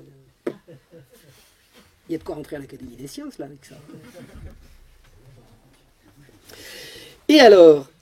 Qu'est-ce que c'est que la théorie de François Quesnay concernant la physiocratie? La physiocratie, c'est-à-dire le gouvernement par la science. Mais le gouvernement de quoi? Le gouvernement de la Terre, on a compris. Hein. Il dit il faut laisser passer les subsistances. Il faut laisser passer les subsistances. Il fait un tableau économique qui va montrer au roi. Il va faire les villages, les villes, il va faire des flèches comme ça dans tous les sens. Il dit, regardez, Majesté, les subsistances, c'est-à-dire les grains, circulent dans le pays comme le sang dans l'organisme. Si vous empêchez le sang de passer, le patient va mourir. Eh bien, c'est pareil. Si vous empêchez les subsistances de circuler, la France va mourir. Or, qu'est-ce qui caractérise ce qu'on appelle la circulation des subsistances? Alors, excusez-moi pour ceux qui m'ont déjà entendu multiples fois, mais je vais le répéter parce que je suis sûr qu'il y en a qui ne savent pas. La façon de vendre le blé sous l'Ancien Régime consiste à surveiller que le blé qui sort de chez le producteur va être mené à la place du marché le plus proche. Le marché, c'est soit la ville, soit la campagne, le lieu où la population va pouvoir venir se servir. La police des grains, police du roi. La police, d'ailleurs, à l'origine, la police, c'est la police des grains. D'abord, il y aura d'autres polices après, mais ça sera après. À l'origine, la police des grains arrive sur le marché avant tout le monde. Elle sonne la cloche, le marché est ouvert. La population arrive, elle se sert. Une fois que la population s'est servie, les boulangers, les restaurateurs et les hôteliers passent. Ils achètent ce dont ils ont besoin. Et ce qui reste, on fait venir les marchands. Ça, c'est le surplus. Vous pouvez partir avec. Le marchand, vous êtes marchand? Vous vous appelez comment? Vous êtes combien? Il y a vous, votre épouse, votre fils, c'est votre commis là? Il s'appelle comment? Vous habitez où? Vous en avez acheté combien là? On peut voir? On peut peser? Les marchands sont sous surveillance. Un marchand, une patrouille de police croise un convoi de blé sur une route. Monsieur, stop, halte là, police des grains, votre pouvoir. Vous avez acheté ça où? Au marché là-bas, montrez voir. Il y a le tampon, c'est bon, vous pouvez y aller. Vous l'avez acheté où ça? Chez le meunier à côté? Supprimé. Vous ne pouvez pas acheter chez le paysan. C'est interdit. Si le marchand achète chez le paysan, que va acheter l'habitant quand il va aller au marché? La police des grains, elle sert à ça. Mais la police des grains, elle sert à rien. Il faut que le grain circule, on vous expliquait, comme le sang. Et on va expliquer au roi que pour gouverner sagement, il faut supprimer la police des grains. On va appeler ça les Lumières. Alors,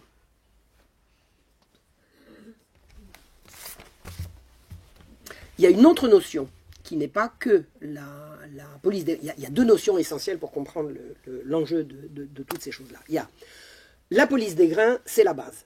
Personne ne peut acheter en dehors des 2 sonneries de cloche. Celle qui voulait marcher, celle qui la ferme. Mais il y a une autre notion qui s'appelle la taxation. Alors la taxation, je fais comme tout le monde, j'ai cru que la taxation, ça consistait à faire une taxe pour lever des impôts. Pas du tout.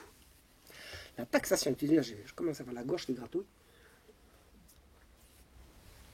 La taxation, c'est un mot qui est dérivé du mot taux. Taxer un produit, c'est lui fixer un taux. Quand le blé devient trop cher, imaginons, alors tenez, j'ai un exemple très précis à vous donner. Vous avez Marseille, 1720, et sous l'horreur de la peste. La ville est bloquée, elle est bloquée, on ne peut plus rentrer, plus sortir. Il faut organiser les subsistances pour les gens qui sont à l'intérieur. Que font les échevins, c'est-à-dire pas les échevins, les édiles locales? Ils appellent tous les gens qui sont en possession de blé, que ce soit des marchands ou que ce soit des boulangers, et ils disent on va taxer le blé. Mais ça se fait par la négociation, la taxation. C'est pas j'exige que le blé soit. C'est les autorités négocient avec les marchands et les producteurs et ils se mettent d'accord sur un taux en dessus duquel il est criminel de vendre le blé ou le pain. Ça s'appelle la taxation. Et la taxation, c'est la base de la politique des subsistances d'Ancien Régime. C'est aussi vieux que le monde, la taxation. Alors, la taxation est universellement demandée par le peuple dès que les prix montent. Vous savez ce que c'est qu'une manif à l'époque? Une manif sur les subsistances. Taxation, taxation, et hop, on taxe. Dès que le peuple demande la taxation, il s'organise. Et je vous ai expliqué, la taxation, c'est pas un diktat, c'est une négociation. Mais une fois que la négociation est faite et que le prix est taxé, il est impossible de vendre plus cher, sauf à se rendre criminel. Alors, les nouveaux propriétaires disent, attendez, moi, mon blé il est à moi, je fais ce que je veux. La propriété est sacrée, alors Dieu est plus sacré. Là. On arrive vraiment dans des zones où Dieu, c'est la superstition. Par contre, la propriété, ça, c'est sacré. Alors, je fais ce que je veux avec mon blé, je fais ce que je veux avec mon argent, je fais ce que je veux avec mon bien. C'est ça les nouveaux propriétaires. La morale chrétienne, c'est une superstition. Ça va se dire de plus en plus. Le profit, c'est la raison. Et la taxation, c'est du vol. La taxation, c'est du vol. Les taxateurs sont des voleurs.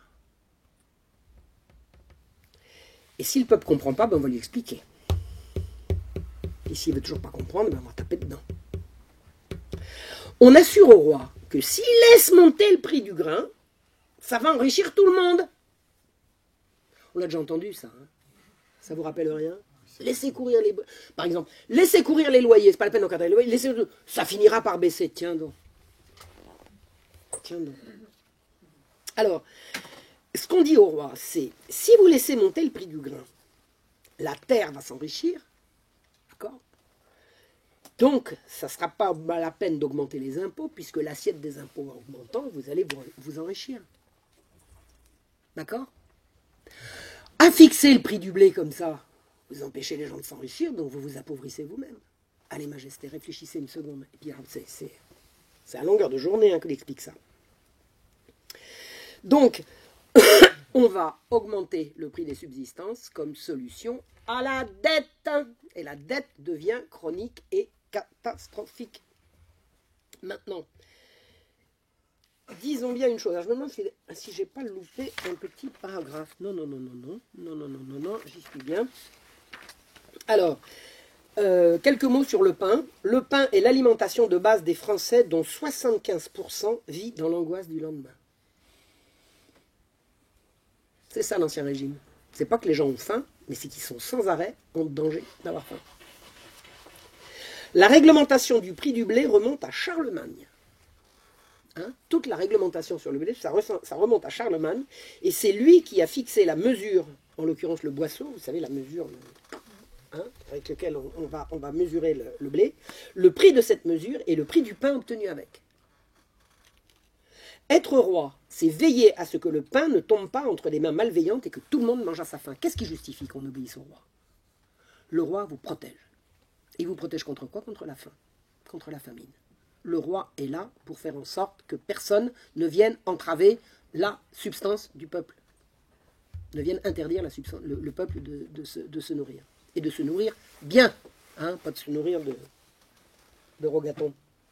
Donc, le pain, depuis Charlemagne, on peut dire, depuis avant, mais enfin disons, on peut le fixer dans le temps, depuis Charlemagne jusqu'à cette époque, le pain ne peut pas être une marchandise comme une autre. Non, le pain est sacré. Ce n'est pas la propriété qui est sacrée, c'est le pain. Donc, si le peuple obéit, c'est parce que le roi protège, et le roi est nourricier, le roi est le père nourricier, et il a la police des grains pour ça. Eh bien, c'est ça que les Lumières vont renverser. On ne veut plus de ça. Quelques grands noms des Lumières, alors je vous ai parlé de François Quesnay, médecin de la Pompadour, Dupont de Nemours, alors, théoricien et acteur de la libre circulation de tout. La libre circulation de tout. Ce Dupont de Nemours, c'est une plaie. C'est effroyable, tout ce dont il est responsable. Diderot, éditeur de l'encyclopédie. Alors l'encyclopédie, il y a beaucoup de techniques, mais il y a beaucoup plus d'idéologie. C'est dans l'encyclopédie qu'on va expliquer qu'il faut ceci, il faut cela. Si c'est un dictionnaire, ça ne dit pas il faut ceci, il faut cela. Hein. Un dictionnaire, ça dit il y a ceci et il y a cela. Mais là, c'est il faut. C'est une machine de guerre, l'encyclopédie. Donc, vous avez avec Diderot d'Alembert, mathématicien, et vous avez Voltaire. Alors Voltaire, il n'est pas directement avec l'équipe de l'encyclopédie, d'abord parce qu'il habite au loin. Voltaire, il a réussi à se fâcher avec tout le monde, parce que ça, c'était sa grande spécialité. Donc il est parti vivre au bord de la Suisse, vraiment à Ferney, qui s'appelle maintenant Ferney-Voltaire, parce que quand on a un grand bonhomme comme ça, il faut absolument débaptiser. C'est une épouvante, Voltaire. Si vous voulez rigoler. Si vous voulez rigoler. Voilà, donc Voltaire, il est en plus, c'est un anti-chrétien déchaîné. Alors à l'époque, on ne dit pas anti-chrétien, on dit pour une vraie religion, on dit anti-superstition, on ne dit pas anti-chrétien. Alors, d'abord, il ment comme un arracheur de dents, tout ce que raconte Voltaire. Si vous voulez, attendez, pour Voltaire, un truc très simple, si vous voulez savoir comment un événement ne s'est pas déroulé, vous regardez ce qu'il dit. Pour savoir comment ça s'est déroulé, c'est un peu plus compliqué. Et pour savoir comment ça ne s'est pas passé, vous n'avez qu'à regarder ce qu'il dit et vous êtes sûr que ce n'est pas vrai. Parce que si c'était vrai, il ne le dirait pas. Lui, il n'intervient que pour raconter des cracks. Et il va dresser les braves gens contre le fanatisme catholique. C'est-à-dire que je vous ai expliqué que tout ce système de surveillance et de circulation des subsistances s'est fait dans une société profondément catholique. Il va falloir, pour attaquer ça, attaquer l'Église. Et quoi de mieux pour attaquer l'Église que de faire passer les catholiques pour des vilains fanatiques et les protestants pour leurs innocentes victimes. Et alors, Voltaire va faire un coup de maître. Il va s'emparer d'une affaire qui s'appelle l'affaire Calas, que j'ai très très bien étudiée. Je suis allé aux archives, je suis allé à Toulouse. Alors, je vais vous résumer en quelques mots. L'affaire Calas est l'histoire d'un père de famille protestant qui a été reconnu coupable par le Parlement de Toulouse d'avoir assassiné son fils et qui a été exécuté à Toulouse. Et Voltaire a fait réviser le procès. Il a dit qu'il était innocent, il n'a été condamné que parce qu'il était protestant. Voilà. Donc, la grande victoire de Voltaire, ça a été de faire réhabiliter, c'est-à-dire de faire casser un jugement, de faire réhabiliter un innocent qui a été injustement condamné par le fanatisme catholique. Alors, quand vous mettez le nez dans le dossier, Calas était coupable, absolument coupable, et Voltaire était un menteur. Et l'intérêt de l'affaire Calas a été, pour Voltaire, d'apporter sa quote-part à la culpabilisation des catholiques en tant que tenants d'une religion fanatique et superstition. La part de Voltaire dans les Lumières a consisté à dénigrer les catholiques. Et les catholiques, c'est-à-dire, c'est le peuple. Hein. C'est pas l'Église, c'est le peuple. L'Église, c'est sa part, mais la population française est catholique. Donc ça, c'est une fois que Voltaire va réussir à faire passer... Et vous savez, ça a été vraiment suivi des faits. Hein. J'ai trouvé un témoignage d'un curé toulousain qui écrit, alors je ne sais plus à qui il écrit, peu importe, il écrit, depuis l'affaire Calas, les catholiques disent, mais c'est vrai, les protestants, ils sont gentils, on leur a fait du mal, ils viennent présenter des excuses. Attendez, c'est bon. C'est bon, c'est une manipulation d'opinion. C'est une manipulation d'opinion. Calas était coupable, point. Et Voltaire a réussi à faire croire à toute l'Europe que les juges français étaient des fanatiques catholiques qui torturaient à mort un innocent uniquement parce qu'il était protestant. Et c'est faux. C'est faux. En plus, par quoi? Alors, Voltaire a écrit, il a été condamné sans forme de procès. Attendez, le procès a duré 6 mois. Excusez du peu. Avec une première instance, une procédure d'appel, enfin, je veux dire, un défilé de témoins, c'était un procès en bonne et due forme. Sans forme de procès. Non, attendez. Non, mais il ment tout le temps. Dès qu'il dit quelque chose, c'est que c'est pas vrai. Faut savoir, ça marche à tous les coups. Ça marche à tous les coups. Voltaire, s'il dit quelque chose, c'est que c'est pas vrai. Si c'est vrai, il le dit pas, puis il laisse quelqu'un d'autre le dire. Alors, qu'est-ce que... Il va y avoir ce qu'on appelle la révolution physiocratique à la fin de la guerre de 7 ans. 1763, c'est l'année charnière. 1763, ça fait 20 ans que les Lumières opèrent, hein, qui plantent leurs pions, la Pompadour, l'encyclopédie, etc., etc. Et 1763, la France vient de perdre la guerre de 7 ans. Et elle a perdu le Québec au passage. Excusez du peu. Et Voltaire fait partie des gens qui ont supplié le ministère de débarrasser la France de Québec. Vous savez pourquoi? Parce que Québec, c'était des paysans catholiques. Et qu'on n'avait pas besoin de ça. Et très très attaché à la tradition. Parce que les usurpations qui étaient en cours sur la paysannerie française, ça n'avait pas cours au Québec. Débarrassez-nous du Québec. On a des lettres de Voltaire demandant à Choiseul de débarrasser la France du Québec. Et un jour, Choiseul dit « Cher monsieur de Voltaire, j'ai une grande nouvelle, Québec est tombé. Montréal est tombé. » Donc, voilà. Et on a considéré, dans le milieu des Lumières, dans le milieu de l'encyclopédie, on a considéré la perte du Québec comme une grande victoire. Pas beau ça? Voilà. Donc, la physiocratie va organiser la hausse des prix des subsistances pour enrichir tout le monde et le roi. D'accord? Et ils vont lancer une campagne à partir de 1763. Alors 1763, c'est 1. La fin de la guerre de 7 ans. 2. L'expulsion. Alors, le triomphe de Voltaire dans l'affaire Calas. Et la fin des Jésuites. Les Jésuites sont chassés du royaume de France. J'ai fait une conférence récemment pour expliquer au prix de quel mensonge, au prix de quelle manipulation, c'est ahurissant. C'est ahurissant. Et s'il y avait une organisation susceptible d'aller voir le roi en disant « Majesté, ne faites pas ça, je vais vous raconter ce qui se passe », c'était les Jésuites. On s'en débarrasse, il n'y a plus personne. Il n'y a plus personne. Alors, les nouveaux exploitants des campagnes vont avoir intérêt à la hausse des prix, et on va justifier la hausse des prix par la raison opposée à la superstition. Je traduis, le profit opposé à la religion. Bon, mais on dit à l'époque la raison opposée à la superstition. Donc il faut arrêter de réglementer. Ça vous rappelle rien? Il faut déréglementer. Il faut laisser les prix se faire par eux-mêmes. La taxation, c'est du vol. Qu'est-ce qu'un juste prix? C'est le juste équilibre entre l'offre et la demande. On va appeler ça l'offre et la demande. C'est le bas prix qui est la vraie cause de la disette. Et écoutez ce que ces charlatans racontent. Ils disent d'abord, la police n'a jamais fait pousser un grain de blé. Exact. Mais combien de grains de blé un philosophe a-t-il fait pousser?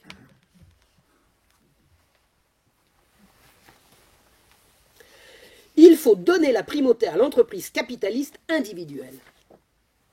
C'est-à-dire que toutes ces communautés-là, ça empêche le progrès. Donc, l'encyclopédie et les les gens des Lumières, enfin toute cette clique, hein, ils se réunissent régulièrement. Vous savez, les salons du 18e, vous savez, on a des tas de tableaux, on voit ces gens qui lisent réunis en salon et on s'écrit les uns les autres. Ils refont le monde, ils condamnent les communaux. Mais les communaux, mais qu'est-ce que c'est que ça quand on a besoin de ça? Mais attendez, l'entreprise. Alors, vous pouvez travailler mieux que le voisin et vous n'en avez pas plus. Mais c'est injuste. C'est injuste. Donc, ils condamnent les communaux, ils condamnent la vaine pâture. Ils veulent le morcellement des terres, ils prêchent l'individualisme agraire, tout le monde s'y met et les plus réticents se laissent convaincre. Parce que de salon à salon, celui qui avait un meilleur argument avait réussir à convaincre celui qui en avait un moins bon. Pendant ce temps-là, les paysans, ils bossent. Hein. Mais eux, ils causent. En 1763, pour la première fois, l'autorité royale va autoriser à laisser monter le prix du blé. Et il va demander à la police de ne rien faire. On n'a jamais vu ça. Le prix monte et la police a ordre de ne rien faire. Quoi? Vous dites? Vous ne bougez pas. Ben là, on ne sert plus à rien. On va retrouver de l'emploi. Des émeutes éclatent partout. Partout. L'intendant de Bordeaux. Alors, il y a une chose importante à voir concernant les intendants, c'est que les intendants, à l'origine, ont été créés par la royauté pour envoyer ces ordres, alors bienveillants ou malveillants, mais y compris les bienveillants, vous avez vu, hein, la royauté envoie ses ordres par l'intermédiaire des intendants, et les intendants font remonter les desiderata, enfin l'information des régions. Et petit à petit, par la franc-maçonnerie, les intendants vont être retournés au bénéfice de la nouvelle idéologie. Et vous avez un intendant qui écrit en 65 « Cette cherté qui ramène infailliblement l'abondance par l'appât du gain ». Attendez, le paysan, si le prix monte, il va vouloir gagner plus, donc il va produire plus, donc il va produire de l'abondance. Ils ont vu ça dans leur salon, les gars. Donc le gars, il dit « Cette cherté qui ramène infailliblement l'abondance par l'attrait du gain peut bien exciter les plaintes de quelques personnes de la populace livrées à la misère parce qu'elles le sont à la fainéantise. » Ah oui, parce qu'un paysan pauvre, c'est juste un feignant. Ah ben ça, c'est eux qui le disent. Hein. Les plaintes de cette espèce ne méritent que du mépris. Moi, ça me rappelle sacrément quelque chose, ça. Les physiocrates s'obstinent à affirmer que la liberté permettra la relance agricole et résoudra la crise. Mais c'est quoi la relance agricole? Personne n'a dit qu'il y avait besoin d'une relance agricole. On va résorber la dette par un enrichissement général. Ah, ben oui, quand tous les prix ont monté, tout le monde va s'enrichir, y compris le roi. Mais c'est ça, ils n'en démordront pas. Ils n'en démordront pas.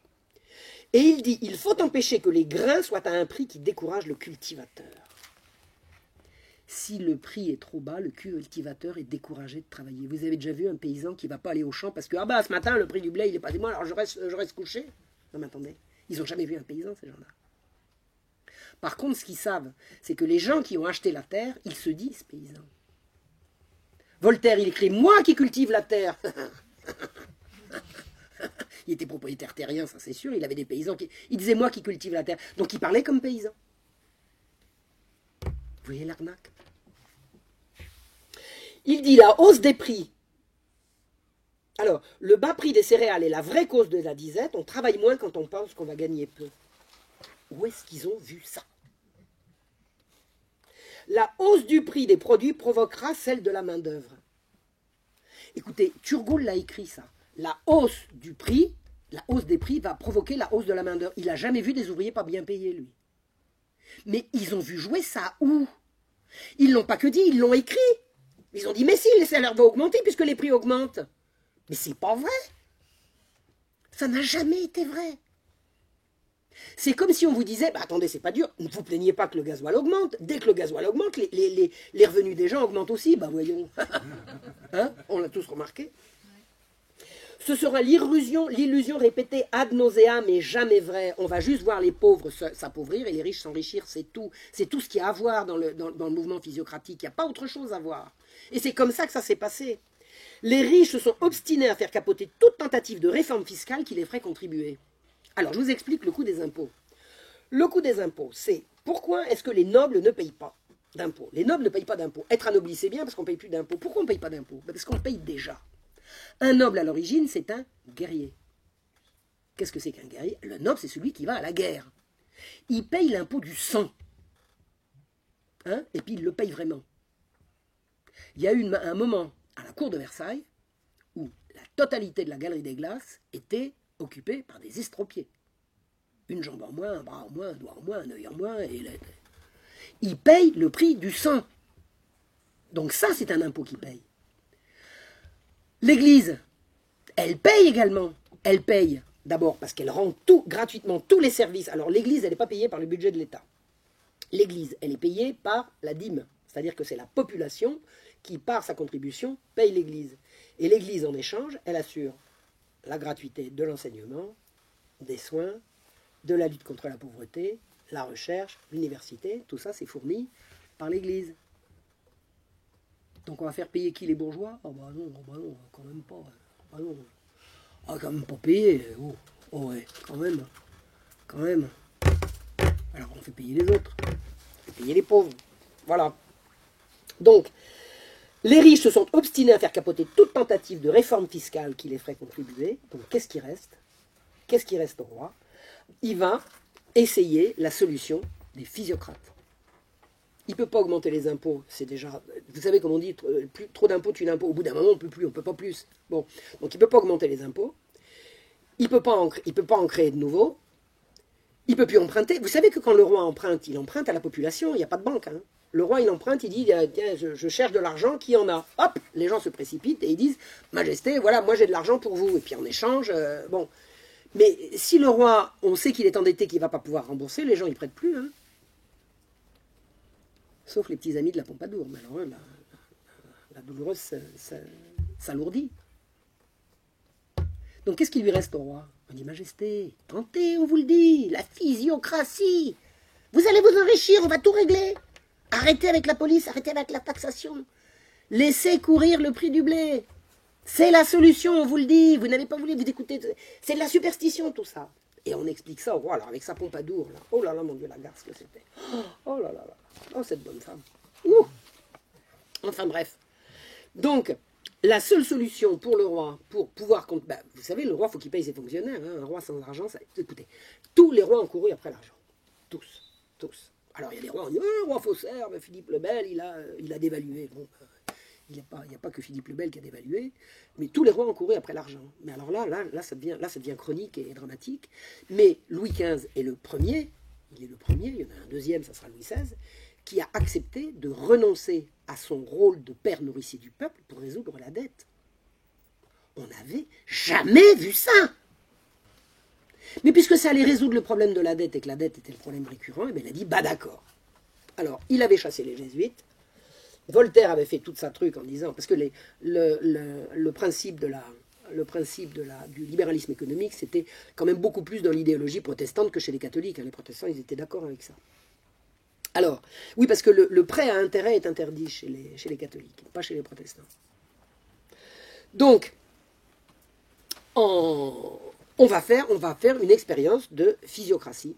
On va accepter de libéraliser l'économie et de libéraliser le prix du grain. En 1764, on exempte de taille. La taille, je vous ai expliqué, c'est l'impôt sur la personne. Pendant 20 ans, quiconque va dessécher des marais. C'est-à-dire retour sur le terrain à la campagne. Il y a des tas de marais. Les nouveaux propriétaires vont en faire des terres à blé. Ben oui, puisque maintenant on sait que le prix du blé va pouvoir augmenter, les propriétaires vont faire des terres à blé de tout. Ben là, il y a des marais, on va les c'est bien ou c'est pas bien d'assécher des marais? Ben attendez, où est-ce qu'on va faire boire les bêtes? Ils ont tous des troupeaux. Le marais, c'est la mare. La mare, quelquefois, c'est les villages qui les ont creusés, à main d'homme. Il n'y avait pas de bulles à l'époque. Il n'y avait pas des pelleteuses, il n'y avait pas les Manitou. On faisait ça à la main. Ah ben là, on arrive, puis on va faire du blé. Sur les communaux. Pourquoi se gêner? Toute terre inculte est récupérée pour le blé. Inculte? Mais les prairies, c'est pas inculte. Ah ben on a besoin pour le blé. Ben et mes bêtes, elles vont aller où? Ah ben débrouillez-vous. Les nouveaux propriétaires clôturent leurs champs. Ben, puisque je suis chez moi, je fais ce que je veux. Je clôture. Ben, attendez, moi je suis là et je peux plus passer. Ah ben non. Ben comment je vais faire? Ah ben, on s'en fout. On s'en fout. C'est ça la physiocratie sur la campagne. Ça c'est l'application. Ici, chez nous, en Bourgogne, des mesures physiocratiques. Les paysans ne peuvent plus vivre. Ils n'y arrivent plus. C'est la remise en cause de l'antique droit de vaine pâture qui permet aux paysans pauvres de vivre. Il n'y a plus de vaine pâture. Je suis chez moi, je ferme, là. Mais moi, comment je fais? Je m'en fous. La gratuité se réduit. Le pauvre s'appauvrit et le riche saisit tout ce qu'il peut. Tout ce qu'il peut. Un chemin, un truc, une haie, un truc. On pique, on pique. D'abord parce qu'on est le plus fort, et puis parce qu'on a tous les culots, puisque le roi vient de donner l'autorisation. Des habitants se sont crus autorisés. Alors souvent, tous les témoignages que je vous donne, c'est souvent des témoignages de curés. C'est extraordinaire, parce que les curés, ils écrivent alors, d'une part aux autres curés, et puis à leur évêque, quoi, hein. Ils racontent ce qui se passe dans le village. C'est des témoignages absolument, ça vaut de l'or, hein, les témoignages de curés. Des habitants se sont crus autorisés à s'emparer de toutes les terres trouvées sans culture contre le gré des propriétaires. Mais attendez, si j'ai des bêtes et que c'est de la prairie, c'est de l'herbe, eh ben c'est pas cultivé. Donc je te le pique. Je te le pique pour faire du blé. Ils ont même porté la licence jusqu'à rompre les paquis communs destinés à la nourriture des bestiaux, couper les haies qui servent de clôture, déraciner et enlever les plants de bois et de broussailles destinés à la nourriture du bétail. Alors si vous ne pouvez plus nourrir vos bêtes, vous allez vivre de quoi? Vous ne pouvez plus nourrir vos bêtes et le pain va être prohibitif? On est en train d'organiser la famine, là. Ça ne vous rappelle rien? Un subdélégué écrit « Les plus riches, plus en état de faire des avances nécessaires pour les défrichements, se les partagent, et les pauvres, toujours en plus grand nombre que les aisés, se trouvent privés de la seule ressource qu'ils avaient pour la nourriture de leurs bêtes, l'unique ressource de ces malheureux paysans. On ne sait plus où conduire le bétail. Plus grave, les terres défrichées sur les hauteurs sont entraînées dans les vallons, c'est la désertification des... On coupe les haies, un gros orage comme on a eu aujourd'hui, la terre dégringole dans les vallons, et il n'y a plus que des terres nues dans les hauteurs, et ceux qui habitent là-haut, ils n'ont plus qu'à crever de faim.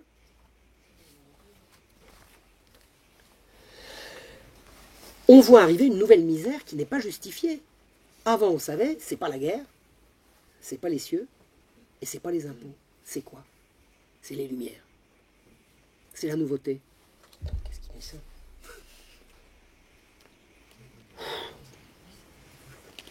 Eh bien, qu'est-ce qui se passe? Eh bien, les paysans attaquent. Les paysans attaquent. Et qui c'est qui prend la tête? Les femmes. Cherchez pas, elles y seront toujours. C'est les femmes qui attaquent. Pourquoi? Parce qu'elles vont au marché. Et quand elles voient ce qui se passe au marché, elles arrivent à la maison et elles rameutent tout le monde. C'est les femmes qui attaquent. Un marchand obtient l'autorisation de clore sa prairie. Le village s'assemble, on brise les haies dans la nuit et on emmène ses chevaux. On amène des chevaux.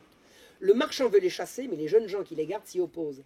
Ils disent qu'ils sont chez eux, dans la prairie publique, qu'ils ont rompu les clôtures et qu'ils les rompront encore. Je vous ai expliqué, le paysan sait quels sont ses droits. Ce n'est pas une nouvelle loi qui va changer ça. Parce que ça remonte à la nuit des temps. Et chez ces gens-là, la tradition, c'est la loi. La loi, c'est la tradition. C'est tout. Et les nouvelles lois, c'est abusif. Des associations de notables se forment. Alors les paysans, ils sont organisés. Ben, les notables vont s'organiser également. Des maîtres de forge avec échevins et seigneurs pour enlever en bloc de vastes prairies. Ils s'y mettent à plusieurs et hop, ils raflent tout. Les domaines s'accroissent et l'augmentation de la production de grains réduit les pâtures alors que l'amélioration des routes provoque un renforcement de la demande de foin. On fait des nouvelles routes, donc ça circule plus, donc il y a plus de charrois, donc il faut plus de foin, donc il faut plus... Et ces gens-là raflent tout. Le paysan pauvre devient misérable, le paysan suffisant devient pauvre, et le paysan riche s'enrichit encore. On voit un particulier, alors je ne sais plus où c'était, mais en tout cas c'est dans la Bourgogne, parce que c'est tiré de la thèse de Saint-Jacob, on voit un particulier faire voiturer 800 voitures de bonne terre des communaux en direction de ses terres à lui. Pourquoi se gêner? La poussée physiocratique a augmenté les procès et la cherté générale a augmenté tous les prix. Tout cela enrichit la basoche. C'est quoi la basoche? La basoche, c'est tous les métiers de justice. Les avocats, les notaires, les juges et les procureurs. À la Révolution française, ils seront députés du tiers-État.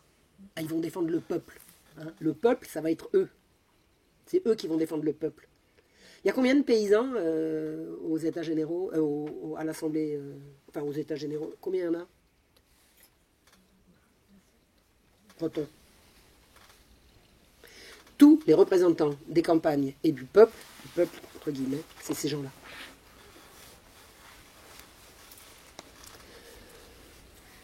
Un litige porté en justice sur une somme de 7 livres va en coûter au plaignant 162. Qui va se plaindre? Qui va chercher justice? La physiocratie a aggravé l'endettement du petit paysan. La libre circulation des grains fait flamber les prix et provoque des émeutes partout en France. La France se soulève. Nous sommes en 1763. 4, 5, 6, 7. La France se soulève contre les Lumières. Elle ne sait pas que ça s'appelle les Lumières, mais elle en voit les effets. À la campagne, les femmes bloquent les convois de grains au sortir des fermes et sur les routes. Parce que le marchand, je vous ai expliqué, il ne va plus au marché pour ramasser ce qui reste après que les autres sont passés. Le marchand, il va directement à la ferme et il ramasse tout. Et les habitants qui sont allés à la ferme, j'ai étudié des émeutes comme ça, il y en a que j'ai étudié dans les détails, hein. C'est épique, c'est épique. Les gens vont sonner le tambour les uns chez les autres, venez, on va au marché. Ils s'organisent, mais vous ne pouvez pas savoir, ils n'avaient pas le téléphone, il n'y avait pas besoin. Donc, ils arrivent au marché, ils voient qu'il n'y a pas de grain. Ah ben il y a machin, il a vu, il y a un charroi qui est passé par là-bas. On se précipite, on bloque, et on ramasse. Et on part avec, et on taxe. On taxe. On arraisonne les bateaux sur les rivières.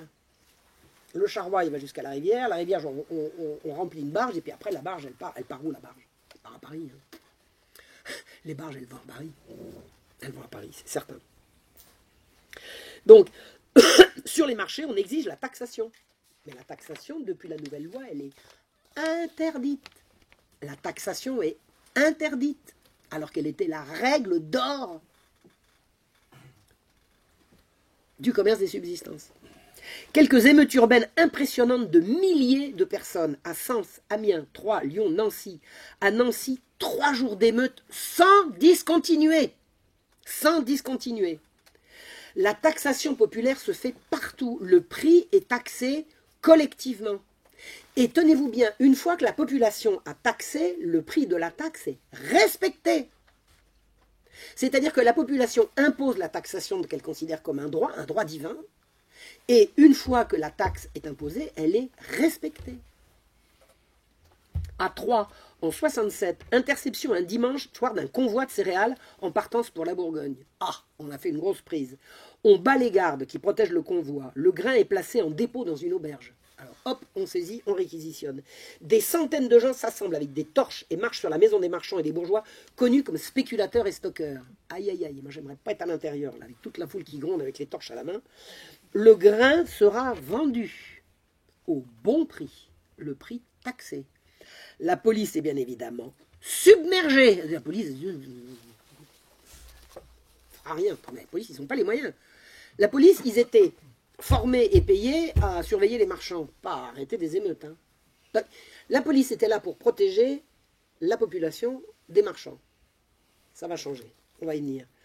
Lundi matin, la foule augmente encore. Alors le blé est toujours resserré dans l'auberge. Là, maires et policiers se mettent avec le peuple et tentent de freiner la violence. Pourquoi? Parce que c'est la logique. Comment voulez-vous que les autorités locales, les autorités policières ne comprennent pas que les gens ont faim parce que le blé, c'est logique. C'est évident qu'ils se mettent avec eux. Mais c'est le contraire qui serait incompréhensible. On est d'accord. Enfin, je veux dire, c'est la logique. La police baisse le prix du grain de moitié. Bah oui. Elle a souvent été là pour ça. Et elle enfonce les portes des boulangers qui refusent d'appliquer le nouveau règlement. Dans toutes ces manifestations de ces années-là, la police se met avec le peuple. Elle est là pour ça. C'est sa raison d'être. C'est la révolution qui va tout changer. Les autorités locales sont sceptiques. Ils disent le roi ne peut pas vouloir ça. Voilà. On s'est trompé. Il y a des gens qui disent le roi, il a... Non, mais c'est pas possible. C'est pas le roi. Vous plaisantez. C'est pas possible. C'est pas possible. Le roi, il les a pas ça, ces histoires. Hélas. Hélas. Un procureur fiscal écrit à son intendant que le roi ne peut pas avoir l'intention de retirer à la police, tenez-vous bien, le droit d'empêcher que le grain soit vendu ailleurs qu'au marché, seule façon d'assurer l'abondance et le bon prix. Il dit exactement l'inverse des physiocrates. Il dit le fait de vendre le blé que au marché, c'est ça qui assure l'abondance et le bon prix. Et les Lumières, ils disent non, c'est parce que vous le vendez au marché que vous créez la pénurie et la... Ils disent, le gars qui est sur le terrain dit exactement l'inverse de ce que disent les physiocrates. Les physiocrates, ils n'ont pas besoin d'être sur le terrain. L'important, c'est qu'ils aient l'oreille du roi et qu'ils puissent faire voter les bonnes lois. Quand les marchands viennent brandir la loi pour justifier de vendre ailleurs qu'au marché, le procureur royal dit que ce ne peut être qu'une mauvaise interprétation de la loi. Le roi ne peut pas vouloir ça. Et ça reviendra comme une si, c'est pas possible, c'est pas possible. Le roi n'a pas voulu ça, c'est pas possible, vous vous trompez, c'est pas vrai. Les gens ne veulent pas le croire. 1 an après la nouvelle loi, les prix ont augmenté de 50% en Touraine, où les marchés sont déserts. Alors les gens ne mangent pas. Fin 68, la révolte est universelle. Alors tenez-vous bien, il faut 24 sols pour nourrir sa famille quand on en gagne 15. Et avant les nouvelles lois, il en fallait 12.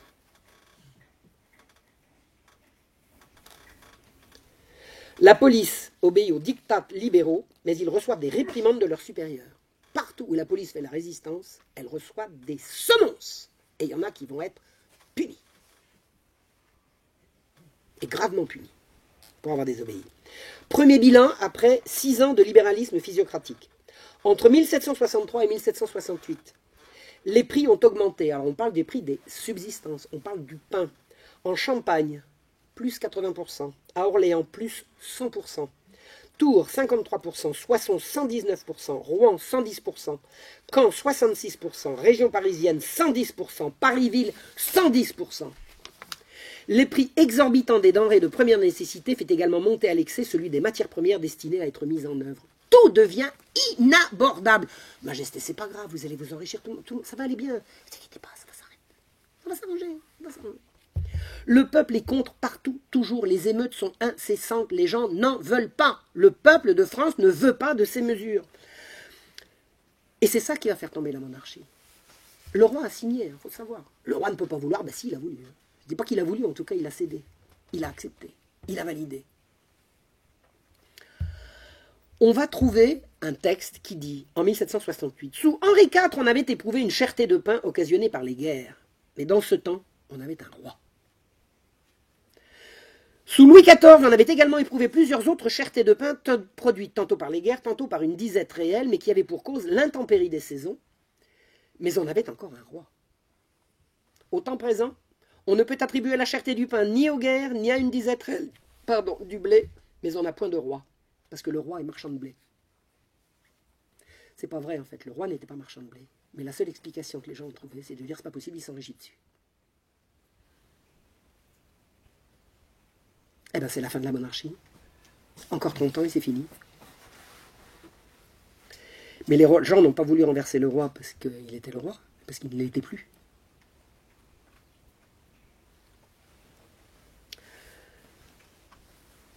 Ça sera répété partout que le roi était marchand de blé. C'était pas vrai. C'était pas vrai, peu importe. Donc, sourdes et aveugles, les lumières se déchaînent. Un savant et académicien écrit que tous les habitants des villages, artisans, curés, maîtres d'école, tous les petits et les pauvres sont partisans de la suppression de ce qui gêne l'agriculture. Et la propriété n'est-elle pas le plus sacré des droits? Mais il invente. Ce sont des gens qui voient de la campagne de leurs fenêtres. La spéculation, ce sont des spéculations intellectuelles coupées des réalités du terrain. Le journal économique, et le journal économique, c'est un des organes principaux du mouvement physiocratique, écrit « La vaine pâture incline à la fainéantise ». Et les rendements sont plus forts sur les terres encloses. Qu'est-ce qu'ils en savent? Alors, les rendements, évidemment, attendez, si vous prenez une prairie qui n'a jamais produit de blé et que vous mettez du blé, elle va en produire plus qu'avant qu'elle en produise, on est d'accord. Mais je veux dire, ça produit plus pour qui? Pour les villages, certainement pas. Donc, il y a ceux qui rêvent et il y a ceux qui mentent. Des esprits encore libres alertent. Ils disent ce sera pire qu'au temps du servage. Vous avez des gens qui ont écrit c'est pire qu'au temps des serfs, parce que ces esclaves, entre guillemets, le servage c'était pas un esclavage, mais enfin bon admettons, pour les besoins de la théorie, ils vont appeler les serfs des esclaves. Ces esclaves cultivaient les terres pour leurs maîtres, qui fournissaient à tous leurs besoins. Ils ne payaient aucune redevance, ne manquaient jamais de travail, les plus laborieux obtenaient des récompenses et les mendiants étaient inconnus. C'est-à-dire qu'au temps des servages, c'était mieux qu'au temps des Lumières, pour les populations des campagnes. On aura tout dit en vain. Ces gens-là ne veulent pas entendre. Quelques hauts magistrats vont essayer de leur faire entendre raison. Des hauts magistrats du Parlement, que en général je ne porte pas dans mon cœur, mais là, vraiment, vous avez des magistrats qui ont fait de remarquables remarques au roi, des remarquables remarques, oui, enfin bon. Notamment, une foule d'écrivains qui n'a ni la mission ni le pouvoir d'exprimer la volonté publique c'est bien résumé, prétend être son organe en exaltant le système le plus incongru au sujet de sa subsistance. Ces alertes vont tomber aux oubliettes. On n'entend pas. Un autre gros magistrat, Séguier, écrit « Il faut nourrir le peuple et non enrichir quelques marchands ». On ne l'écoute pas. Mais en 1769, il n'y a pas moyen de continuer, il y a des émeutes partout, le roi recule, il rétablit la police des grains, jusqu'à la prochaine. Alors, les mauvaises conséquences de la libéralisation, on va tirer une leçon. C'est parce qu'on n'en a pas encore fait assez. Non, on n'a pas pu aller au bout. C'est uniquement dû au fait que la loi n'a pas été correctement appliquée. C'est-à-dire, si ça n'a pas marché, c'est parce que c'était pas assez libéral.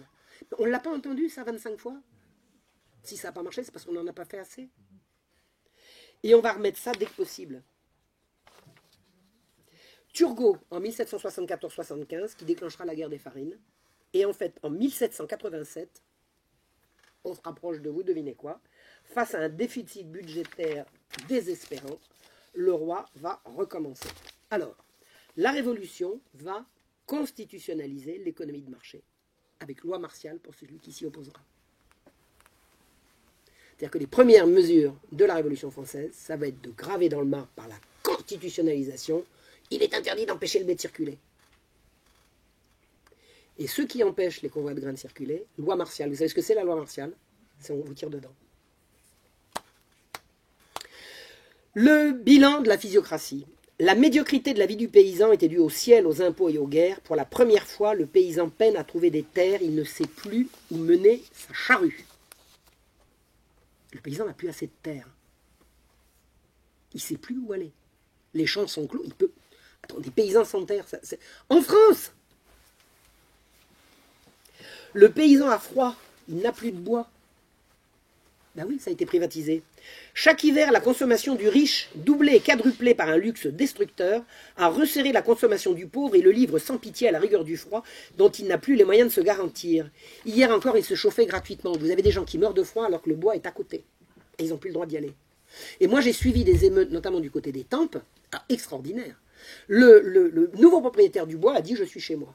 Et là, vous avez tous les villages alentours qui y vont, mais alors ils cassent la gueule aux gars. Oh, alors là, c'est épique, épique, ça dure des jours et des jours. Et chaque fois que l'autorité arrive, les paysans qui sont là, ils disent « nous sommes chez nous ». Non, vous êtes chez Madame de Truc. Non, chez nous, Madame de Truc, c'est une usurpatrice. On est chez nous, on est chez nous, on est chez nous. L'aggravation de l'endettement du paysan. Avant 1760, les plus pauvres, ça c'est une citation, gagnaient à la sueur de leur front le pain qu'ils mangeaient tranquillement parce qu'ils payaient ce qu'ils devaient et ne contractaient aucune dette. À présent, ils sont tous débiteurs de leur seigneur. Tous. Et le corollaire de tout ça, c'est la liquidation de la petite propriété. Les paysans sont réduits à être de simples manœuvres et des tâcherons chez les autres. Pendant ce temps-là, les riches rachètent tout à bon prix. Et ils agrandissent leur domaine. L'intendant, Amelot, vous avez, alors c'est un intendant absolument étonnant, il a essayé de sauver tout ce qu'il a pu. Il écrit que ses principales fonctions sont de surveiller les agents des communautés, de diriger leurs opérations vers le bien des communes. Et vous savez ce qu'on répond à l'intendant Amelot? Attendez, le bien des communes, vous n'y connaissez rien. Vous ne connaissez pas les merveilles qui vont sortir de la libéralisation et de la physiocratie. Ben, les merveilles, on les a vues. La misère paysanne se fait effroyable et la révolte est à son comble. On voit un attroupement contre un chirurgien encloseur. Un closeur, vous avez compris, hein, il met une barrière autour de son champ. On brise ses clôtures, on lâche les bestiaux et on mène des bestiaux dans un bois à main armée en menaçant de tuer et d'écraser quiconque s'y opposera. Le bouleversement se fait en une génération. Écoutez, la paroisse, écrit un curé, il n'y a pas 30 ans, avait pour habitants de bons propriétaires, bons cultivateurs. Le commerce du bétail fleurissait. Tout y était dans une petite aisance suffisante à l'habitant. Le pauvre y trouvait des ressources. S'il était malade, il recevait des secours des gens commodes. Il avait de quoi faire valoir son travail. Il amodiait prés et terres à un prix honnête. Mais ce temps, cet heureux temps n'est plus. Ces bons propriétaires sont aujourd'hui dépouillés de tout, au point qu'il ne reste pas le quart des biens-fonds aux gens du lieu. Les fonds ont été vendus aux seigneurs, aux bourgeois des villes voisines, d'où ils ne reçoivent pas le moindre secours. Au contraire, ils amodient très cher, ils ruinent les fermiers, et encore faut-il le dire, les impôts tels que la taille et la capitation, qui étaient jadis imposés sur le propriétaire à raison de ses fonds, sont restés à la charge de la paroisse, qui paye pour une chose qu'elle ne possède plus. Quand les États généraux sont convoqués en 1789, la paysannerie s'exprime. Savez-vous ce qu'elle demande? Ressusciter la vieille communauté villageoise, son esprit et ses biens. Elle veut retrouver les usages disparus. Elle veut récupérer les communaux. Elle veut le recul du règne de l'argent. Elle exige que le paysan paye, mais jamais sans contrepartie. Le paysan ne réclame pas la fin de la seigneurie, mais la fin des abus et du parasitisme. Nulle part on ne veut payer de charges sans la jouissance d'un droit. Exemple, on répare les fossés du château, parce que le fossé du château va permettre au château de mettre à l'abri la population. Il n'y a plus de guerre depuis longtemps, les fossés servent à rien. Ben écoutez, on ne les réparera plus. Débrouillez-vous. Débrouillez-vous. Ou alors, un four est tombé en ruine. Le seigneur a touché du bois pour faire fonctionner le four qui ne marche plus. Vous rendez le bois. Vous rendez le bois. Allez, on va le chercher. On vous l'a donné, vous allez le rendre. L'émeute est partout. L'émeute potentielle est partout. C'est la révolution qui se prépare. Habilement, la bourgeoisie détourne vers les tares du régime seigneurial toute la responsabilité d'une crise qui est en réalité la conséquence des mesures physiocratiques, c'est-à-dire des mesures des Lumières. Et quand la révolution va éclater, on va dire « Ah bah oui, mais c'est la faute des seigneurs. Ah, ouais. » C'est-à-dire des féodaux. Ah non, non. Féodalité, ça fait belle lurette, il n'y en a plus. Conclusion, le village abrite désormais un paysan sans argent, sans bétail, sans terre rentable, qui a vu son pouvoir d'achat diminuer de 80% en un demi-siècle. Et c'est là-dessus que va s'ouvrir la révolution. Le vicomte de Châtenay rêve de constituer des campagnards en 4e ordre et de leur donner des députés séparés et de reprendre les terres accaparées autrefois par les riches hommes nouveaux. Je vous laisse à penser que le vicomte de Châtenay ne sera pas écouté. Et s'il y avait vraiment une partie de la population qui pouvait s'exprimer en ordre, c'était bien la paysannerie. Les paysans découvriront que la révolution bourgeoise n'a eu pour eux d'autre programme que l'achèvement des projets physiocratiques. Elle va vouloir briser tous les corps et faire triompher l'individualisme agraire. Ce sera le triomphe des Lumières. Et c'est là-dessus que je vais arrêter. Alors, non, je vais vous rajouter un petit truc concernant Robespierre. Alors moi, pendant longtemps, parce que je suis originairement d'un milieu très à gauche, et, ça fait longtemps que c'est fini, mais enfin, bon, j'ai quand même traîné mes guêtres là-dedans pendant assez longtemps. Et j'ai beaucoup entendu dire du bien d'un certain Maximilien de Robespierre, qui disait, écoutez bien, il a écrit en février 1789, et tous les robespierristes, ils se servent de ça pour vous dire, regardez le grand démocrate que c'était. La plus grande partie des hommes qui habitent nos villes et nos campagnes sont abaissés par l'indigence, alors l'indigence on l'a vu, on est d'accord, sont abaissés par l'indigence à ce dernier degré de l'avilissement où l'homme, absorbé tout entier par les soins qu'exige la conservation de son existence, est incapable de réfléchir sur les causes de ses malheurs et de reconnaître les droits que la nature lui a donnés. Ah ben il ne peut pas mieux montrer qu'il n'a jamais vu un paysan, lui. C'est juste l'inverse. La population paysanne, c'est exactement ce qu'elle veut, ce qu'elle refuse. Je suis reprise d'une canne de tout qui m'a obligé à m'arrêter là, mais d'autant mieux que j'ai en fait fini. Alors, ben non, alors, le soulèvement paysan de la Révolution. Alors, la conclusion. Les paysans se soulèvent à la Révolution. Ils se soulèvent contre la Révolution. Vous avez compris ça?